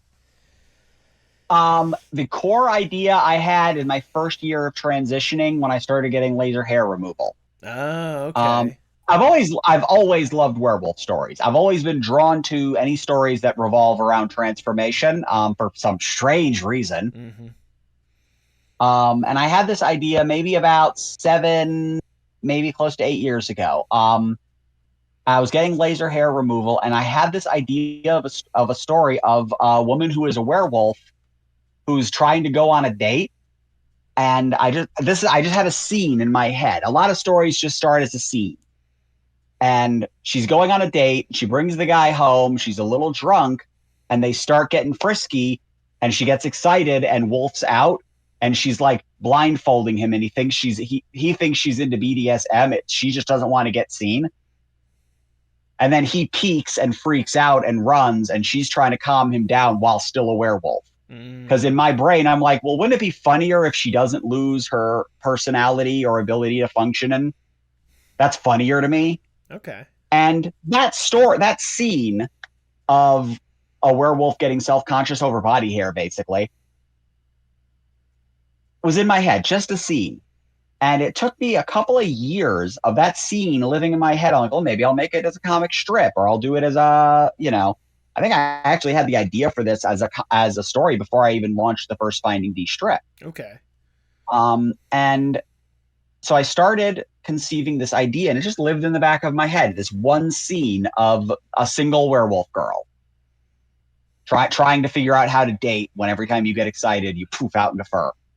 And nothing had come of it. And I just put it in the back burner of my head. Well, the friend of mine, Sabrina, that I'd mentioned earlier, we had not yet been working together, but we were friends. She had kept inviting me to write with her on a Star Trek fan writing sim. Okay. I'm a huge Trekkie. So, and we talked about Star Trek all the time, and she wrote fan fiction in a group fan fiction where it's almost like a role-playing game without the role-playing part. Okay. Or without the rolling. Where you're writing stories, but everyone is writing their character. Okay. So you create a character and a backstory, and you get assigned a position on the ship, and the captain is the one who writes the overall structure of the story, and you play your part. And I created this half Romulan helmsman for the starship, who has a lot of self-loathing issues because Romulans aren't very popular. They've been the enemy for centuries in Star Trek continuity. So I'm like, okay, I'll have a character who really, really hates this aspect of herself, and she's got a lot of these issues. And I was using it. I was like working my way through a lot of my own issues through this character. But it was prose. It's just writing, which at the time for me was a lot of this. I'd hit my tags all day long on my phone. So typos galore, especially when you're trying to write in another fucking language, which I was a lot. So I'd read all these novels that had Romulan language stuff in it. So I'm learning how to curse in there and everything. And I'm like, I had to teach my phone so that I'd start entering a couple letters and it'd fill in the weird letters for me, because it'd be all these apostrophes and all that shit, all that Henave. Now, I can imagine you're probably like trying to text someone something and you accidentally do it in the Romulan language, and the other person be like, "Oh, that must have been a typo." Like, and it's like, no, it's actually Romulan. Sorry about that. Yeah. Oh yeah. So I got obsessed with that shit. I was in there for about 2.5 years writing these stuff before we finally finished the stories. Basically, me and my friend Sabrina ended up being two of the only goddamn people that were still writing. Right. And we would get complaints from some of the other writers that we were writing too much. I was writing tons. I was writing novels worth of stories. Oh man, just on my own. D, something's never changed. Back in college, you were doing too much, and nowadays you're doing too much. Oh yeah, I would be writing my character in the main stories, but in between the main stories, I'm like, well, she's gonna have to go back to her quarters and think about stuff. I can write that. Yeah. Or she'll go on the holodeck and I'll write that. And I'd write all these little side stories, and I had more material. I had hundreds of thousands of words, tons of entries with this character in these stories. And when we got done with it, that itch to write was still there. Okay. And I was in the shower, and I had the realization that sometimes a story just needs one thing, and you can have an idea, but not a story. The story takes one concept. Okay, your werewolf girl still living in your head. Maybe you're going to do it as a comic. Maybe you're going to try. Maybe now I'm saying I could try writing it as a novel, because I could tell so much more story if I don't have to draw it. Drawing is what takes so much longer. And I just came up with how did she become a werewolf? Who turned her? Her ex-boyfriend, and he's an asshole. Yep. And now he's back. That was the story. He had vanished for a year. Now he's back, and he wants to claim what's his. Now I have a story. And I sat down and started writing for that National Writing Month in November thing that they do, and where you're supposed to write like 50,000 words. I wrote the whole book in a month. Oh wow! Okay. About 180,000 words. I wrote the whole fucking thing. I went nuts. I just sat down and just crazy person, thumbs of fury. And once I had that core idea, then all the other stuff fell into place so fucking easily. It just like butter. And then I just started writing the second one. I'm thinking, maybe I'll try this with publishers and blah, blah, blah. And I talked to some people, and the editing, I'm really slow editor. I just released this book 2 months ago. I'm writing book 6. Oh, gee. I knew you worked fast, but damn. I started the series during the pandemic in 2020. Okay. November of 2020, I wrote the first book. I'd written the first 4 books were done by November 2021. Okay. It was just like I said, it's the editing that's just taking a bit. Editing. And now it takes a lot longer to do the books, because now there's a structure. I can't just fly off the feet. I've got 40 characters. I've got lore. I've got all these details that I have to keep track of. I have an outline I have to follow now. I can't just make it up as I go anymore. Right. So they're slower. They're slower to write now, and I'm working with some editors and getting that stuff. I'm hoping to have the next one done by the holidays and out there as well, because we lose interest. People lose interest very fast in series. But yeah, it grew out of initially, and a lot of people have read it and have come back and goes, this is not about werewolves, is it? This is about the trans experience. I'm like, yes, it is. Ah, there we go.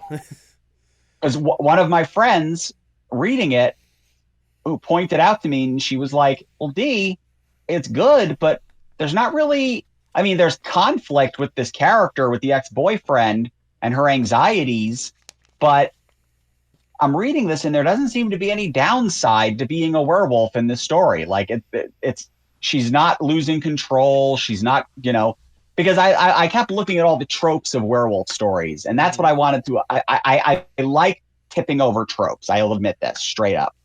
Like I have a vampire in the book as well, Marishka. It's one of her besties. She's a 116-year-old Russian vampire who is very fastidious because I can't stand like, okay, why are they constantly drenched in blood? I'm not drenched in cheese when I eat a pizza. I'm not like with spaghetti. So why are vampires constantly covered in blood? That's their food. They have nice clothes on sometimes. They like to be dramatic. No, I'm just... Oh no, trust me. There's an entire chapter devoted to my main vampire talking about the fact that she knows she likes being dramatic, and that people who like she'll go to those vampire clubs and reveal herself just because people will fawn over her, and they'll let her feed on them safely. Consent. Yeah. Consent, the sexiest thing out there, people. Because she doesn't drain anybody. They love it. They're like, oh my God, that was the most amazing experience of my life. And then she'll just be like, and now I'm going to let you know, you're not going to remember that happened. Are you cool with that? Yeah, I'm cool with that. Have a good night. That did not happen. There you go. But like my werewolf, she doesn't lose control initially. It's a long story and a long series. But initially speaking, when she transforms, she's just her ramped up. A little more emotional, a little more volatile, but she's not, because like, when's the last time you turned on the news and heard about wolves slaughtering an entire group of people for no reason whatsoever? Right, yeah, not really. That doesn't happen. They're just ramped up dogs.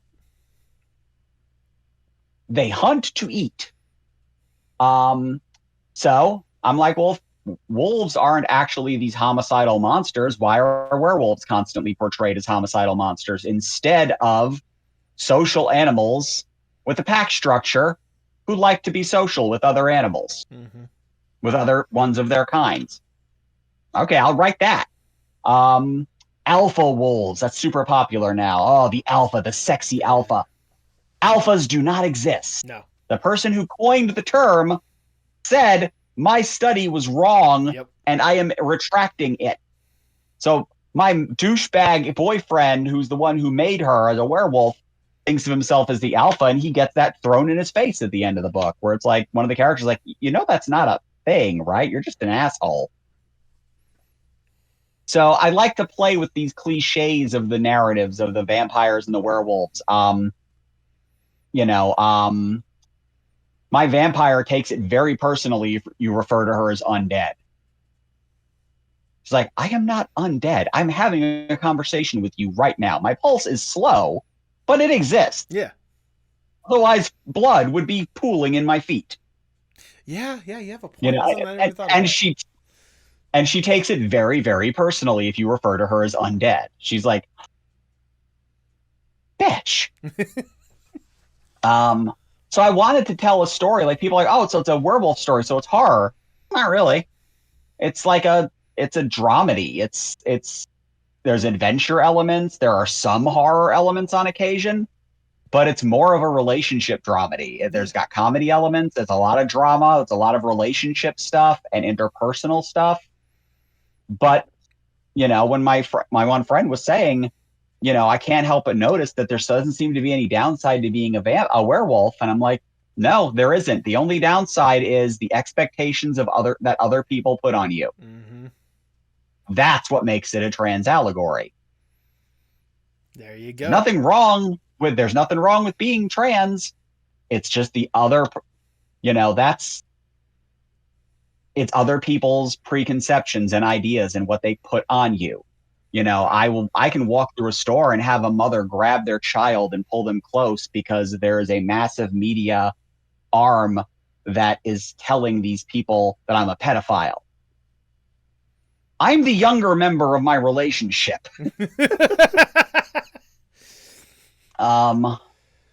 But that narrative, I mean, it's the exact same narrative that was used against the gay community for decades. Right. They're all pedophiles. Mm-hmm. And it's been disproven over and over and over and over again, but doesn't matter. The negative story sticks. And so that's what I have to deal with. And that was where I was playing the narrative. I'm an old school Star Trek fan. I love allegorical storytelling. I love the metaphor, this represents this. And you're not going to notice that I'm talking about this right away, but you're learning something about this thing that you didn't realize. I mean, it's brilliant more than anything else, especially seeing your story. Like, again, it's one of those I need to at some point purchase the book and read it myself, because like from what I've been able to tell from so far, like I was already loving the world and the way you were presenting this stuff. Like, it seems so different than just about any of the other, like, werewolf or vampire based stories out there. The fact that it's more like a rooted story that just has these fantastical elements to it, like that's what makes it a truly genuinely unique story that if people have not read already, I sincerely recommend, like, including myself, get the book, read it, appreciate, because if nothing else, there's more to come. I mean, Dee, you just said right there, there's 6 books in the work. I mean, if just that first book alone, just the sound of the world alone intrigues you, I'd say get invested now. I mean, yep. You just go, it's at havenwolf.com. There you go. I mean, and obviously, like I said, there's more to come with that. I imagine, you said there's more to come when it comes to finding the dandy and stuff like that. But I just want to know, just in general, like, for what you have on your, and I just realized I hadn't even touched upon some of the other aspects that you have a hand in. Your other novel that you had, the graphic novel that you had, Well Keeper, the fact that you're working on Giant Girl Adventures, the fact that you just dropped casually that you're an inker for Dick Tracy, which I just found just amazing. I'm just curious, that, at least with the Dick Tracy one, how did that opportunity come to you? Because that has to be surreal to work on such a legacy character like that. It is. I went out and bought this with my first paycheck. That's smart. That was my splurge. I got my first paycheck for inking Dick Tracy. I bought a hat. Doesn't fit my head, but I have it. There you go. But yeah, how did that opportunity to ink on Dick Tracy come to you? So, the artist on Dick Tracy is a woman named Shelley Pledger. And we have been friends for years, from back when I was doing Dandy and Company. And she ran a website devoted to the Warner Brothers animated movie Cats Don't Dance. Oh, she's like the number one Cats Don't Dance fan. Oh my, okay, yeah. Well, you're at least talking to, I'd say, top 50 right here.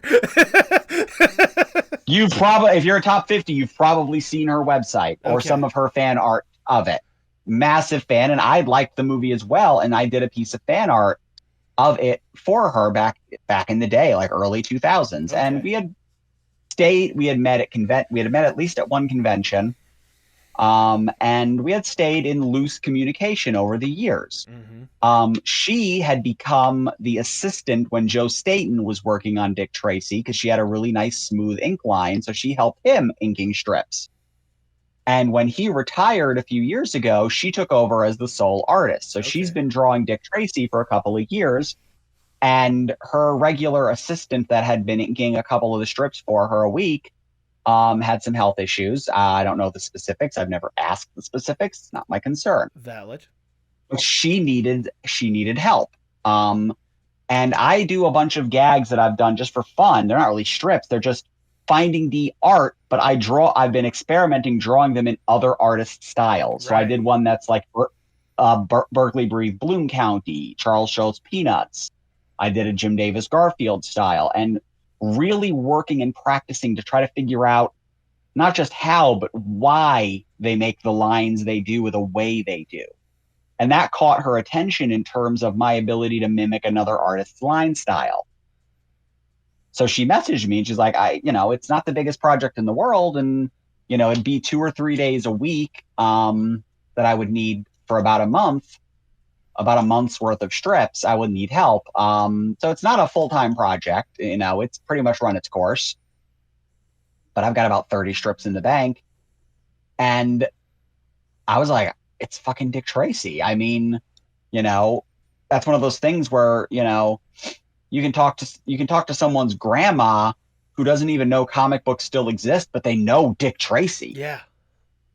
It's not like me having to say, oh, I self-published this webcomic, blah, blah, blah, and watch people's faces glaze over. Mm-hmm. When you say, oh, Dick Tracy, everyone still kind of knows that. It's been around for over 80 years. It's got this massive history. It's got a movie. People know Dick Tracy, even if they don't know, it's still a thing they've never stopped running. It's been running as a daily strip for over 80 years, a handful of different creators. And I was like, I've never done, for fun, I've inked other artists, but I've never tried to, I've always vomited my style all over it whenever I've done that. This is the first time I've ever had an assignment where the project and the assignment has been, you've got to match, it needs to look seamless. People reading it daily it's a ghost job. I'm not officially credited as one of the artists on it. Like, it doesn't show up on the byline, but it's a thing it's in my resume, and a lot of people know I've done it because I'm allowed to talk about it. Yeah. And point out the strips that I've done. I'm very proud of the work I've done. I'm very excited that I got to do this really cool fucking thing. And just, it's been a really interesting challenge, and it's been a lot of fun. And I was still like, the first week or two, I'm drawing these other characters. Mm-hmm. The nitrate siblings and some of the villains, and I was doing the mayor, Diet Smith, and I'm like, I know the characters. I've read Dick Tracy, but boy, the first day I got to like, oh my god, I'm gonna draw Dick Tracy. Oh my god, he's putting on his hat and he's using his watch. Woo! And it was like that. Like, the first strip he's in, he doesn't have his hat on because he's at his desk. And then the next strip, he's getting his hat's on. And then the next strip, he's going to be on his communicator watch. Yep. The only thing that bummed me out is that because the strip was set during the summer, he wasn't ever wearing his coat. I've never officially gotten to draw the Dick Tracy coat. I mean, at least the hat's in the right direction. Yeah. Oh yeah. The hat was a lot of fun. Just like, it's like, and then trying to make sure that I don't overwhelm Shelley's pencils with my style. It's got to look like her style. You don't want it to be to where people are going to say, somebody different draw that. And that was a really fun challenge, and I've been enjoying the heck out of that. And I mean, yeah, I'm not going to lie. There's a bragging right to it. I'll talk to other cartoonists and like, oh, oh yeah, I can fucking see that you're perfect for that. Your line is just smooth as fuck. So I was like, yeah, it's very exciting, and it's a lot of fun. It's been a very, very fun project. I don't know that it's officially over at this exact moment, but I don't have anything on my schedule coming up, and I've not been officially told if it's over or not yet. I hope not. I'd love to keep going on this one indefinitely. I mean, I can imagine. Yeah, I mean, I can totally imagine. Fun. It's fun.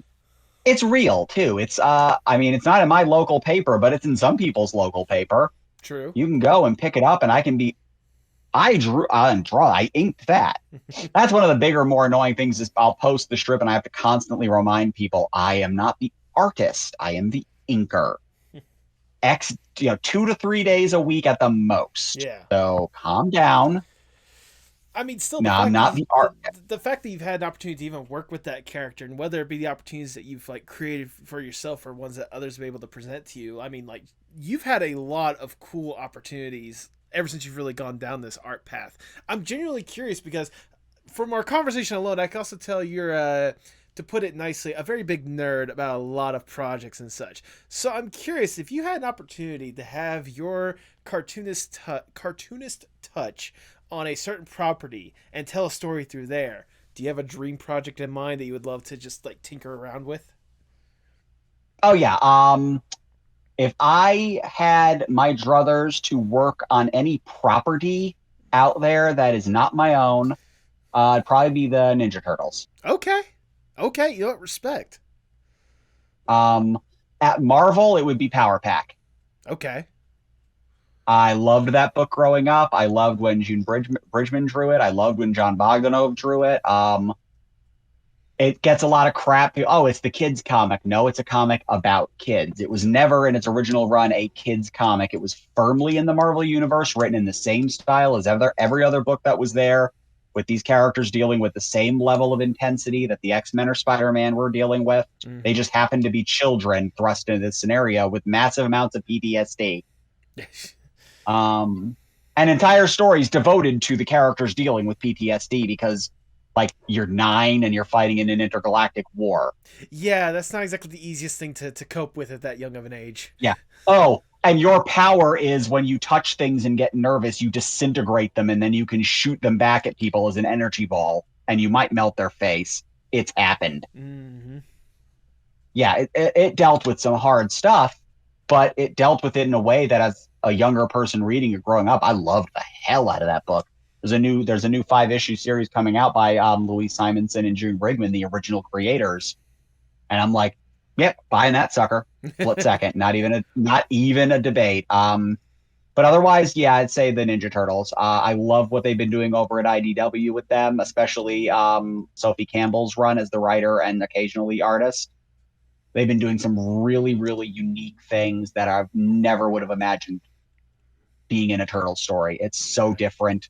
I haven't seen that new movie yet, but I'm dying to. I just haven't had the opportunity because we live very far away from any good theaters. Valid.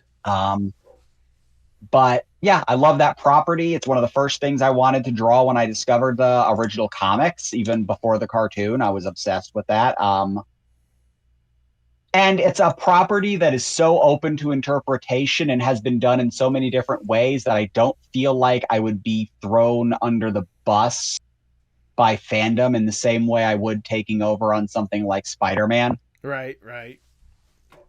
Because your expectations are so different with the Turtles. There are so many different versions of them that are out there. Yeah, I was gonna say like they've been a little bit more loose with how they've been able to tell that story, whether it's in the comics or in the animated series, like different styles, different character types or whatnot. As long as you got like the main four, obviously. But I mean, even then, like some of the stories that they have told and are continuing to tell is absolutely incredible.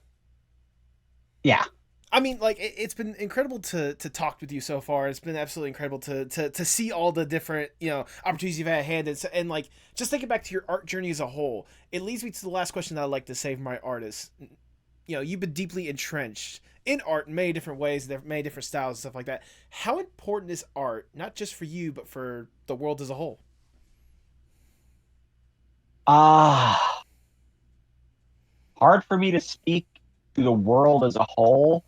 I can only speak from my own personal experience of how art important is to me. I believe with art, I follow the Scott McCloud definition of art from understanding comics. Art is anytime your expression to the world exceeds the basic functionality of what you need to do.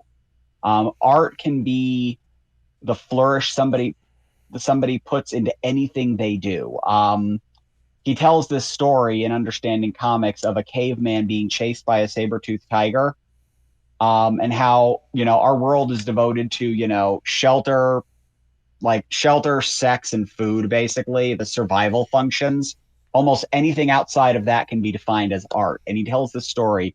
You have a caveman, and I think he's like searching for something to eat. He comes across a pretty girl, but then he gets ambushed by a tiger and the tiger's chasing him, and he runs to the edge of a cliff and he leaps up and he grabs a tree branch and the tiger leaps past him and falls off the cliff. He gets down from the tree branch and looks down and goes, art. Yep. Art is, to me, it is personal expression beyond what is needed at any given moment. Beyond the perfunctory. is where art lives. And that definition, art is the most important thing we have. Art is what allows all of us to express ourselves in any way that we need, from the clothes we choose to put on, the way we choose to wear our hair, the way we choose to express ourselves outside of the basic functionality of a machine. Beyond that, art, specifically in the storytelling mediums, be it musical, be it books, comics, paintings, movies, plays, art is how we express emotion with each other and how we put our feelings out into the world and share those feelings with other people on a level that is beyond what we could do otherwise. It's like how you can get into an argument with somebody in a text because they don't know what the tone of your voice is. Right. You're missing that level of communication. Art is a way to bridge that level of communication.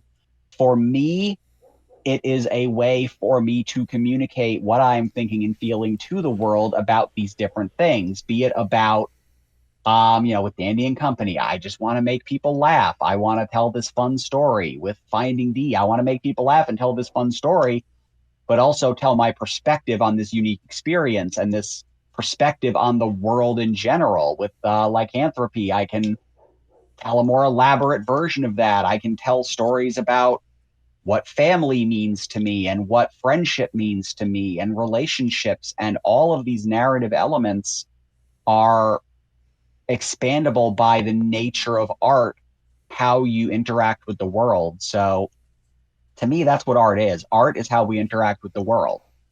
And it's in that regard unassailable. It's not about the specifics. For me as an artist, my specifics are important, my line quality, stuff like that. But, beyond that, it doesn't, the early Finding Dee strips are very crude by my personal standards in regards to what the later strips look like. But a lot of people who have read them, like when we did a color version for Kickstarter last year, and everybody in the production that I was working with on getting that made were like, they're all great. I don't know what you're talking about. I love the cartooning in these. I think they look like crap. But because they're emotionally connecting with people, those details that I might obsess over, like the line work, and it doesn't matter because the message is connecting to people, and so I'm doing my job.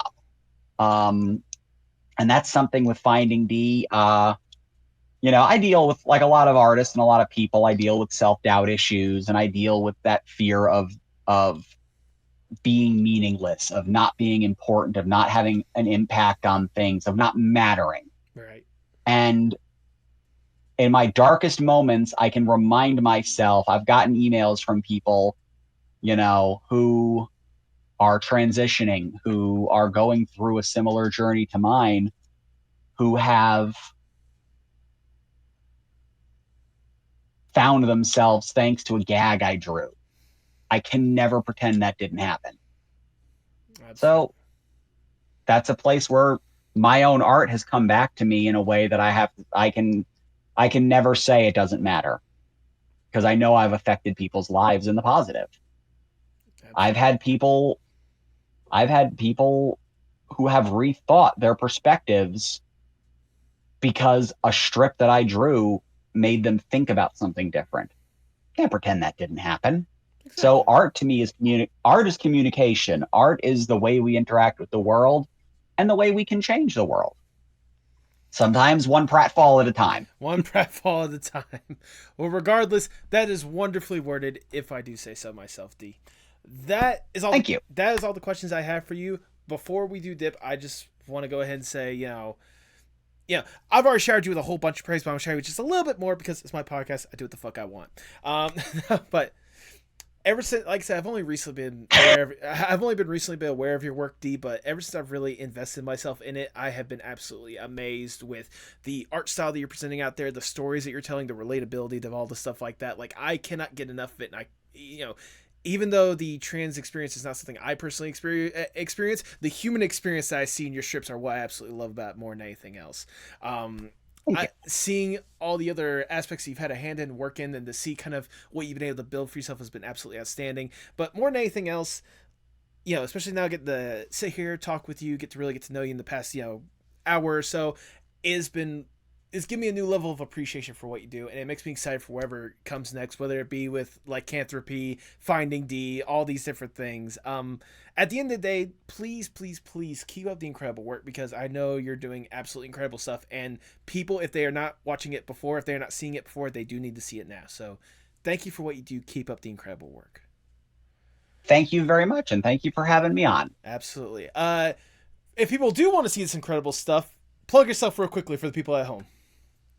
Okay, easiest way is my Finding Dee runs every Wednesday at findingdee.com, findingdee.com, or findingdeecomic.com, findingdeecomic.com.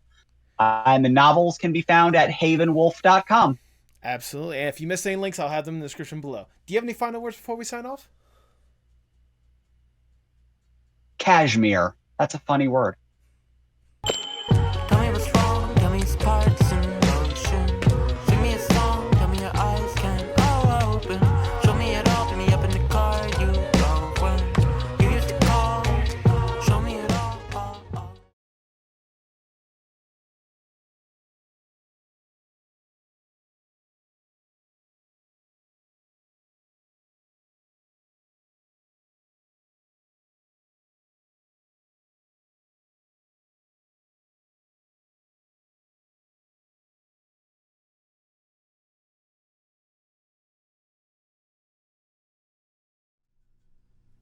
Thank you so much for sticking around to the end. If this is your first time listening, I greatly do appreciate it. Like I said in that intro, Dee was certainly a very talkative person, but I mean that in the nicest way possible. Like for those who have not watched the podcast beforehand, I am a person that enjoys when a guest rambles, because that's truly like them being passionate about what they're talking about, at least in my eyes. Dee, if you've gotten up to this point, sincerely, thank you for your time. It was quite the conversation I was kind of hoping for, and then some. You're a fantastic person, and I cannot wait to see what's next with you. Getting guests like Dee, and especially some of the guests I have planned for the future, keep that in mind. Hint, hint, wink, wink, nudge, nudge, Halloween. I'm always amazed with what I've been able to do with this podcast, and especially the people I've been able to get on, and the opportunities I've kind of had. I know recently I talked about the fact that we've hit 3 years with this podcast last week. And I got to check another box off of my bucket list when it comes to this podcast. For those that don't know, I got featured in an article for The Verge. It was a simple article. It was talking about how Apple Podcasts are now allowing cover arts to be seen with the newest iOS update. So if you're listening to this on Apple Podcasts, you should really check out the fantastic episode art done by Dee for this episode, and check out some of the other ones. There's some incredible stuff. But it just makes me so proud that I got an opportunity to have just a quote in there more than anything else. Shout out to I hope I'm pronouncing her name right, and I'm sure she'll kill me if I don't know if she'll kill me. But thank you, Amrita Khalid, for reaching out to me initially and allowing me to be featured in that article, because it genuinely does mean a lot. It just shows that for the past 3 years, I've been working up to something significant. And the fact that I had an opportunity to have my voice be considered legitimate among podcast people, I guess, it means a lot. It genuinely does. And for those that want to see it, I'll have the link to that article in the description below. And support Amrita if you can. Or is it Amrita? I'm sure she'll correct me if she listens. No, but in all seriousness, sincerely, this was... It's further affirmation that what I'm doing is right. Or at least what I feel like is the right thing. The fact that I've gotten to a point to where people are taking my words to heart, it proves that I've been... How should I word this? It's more or less an affirmation that for the past 3 years, I've been working up to something significant. This podcast is truly something significant, And I have to thank you guys for it as well. Obviously, like, I can bring a million different people on this podcast, but if there isn't anyone watching or paying attention to it, then what's the point? You guys bring so much love and enthusiasm to all the guests. You guys do a wonderful job spreading the word with every single guest that I bring on. And you guys are truly the fruit of the labor that I'm putting out there. And I sincerely hope that I'm doing a good job with this thing. And I sincerely hope that you guys continue to enjoy it, continue to share it, continue to show that love, not just to myself, but to the guests that hop on. Also say hi to the dogs. Yeah, they hear ya. Anyways, thank you guys for the continued support. Keep up the incredible work on your guys' end and continue to show that love and support, not just to yourself, but to the people within this community.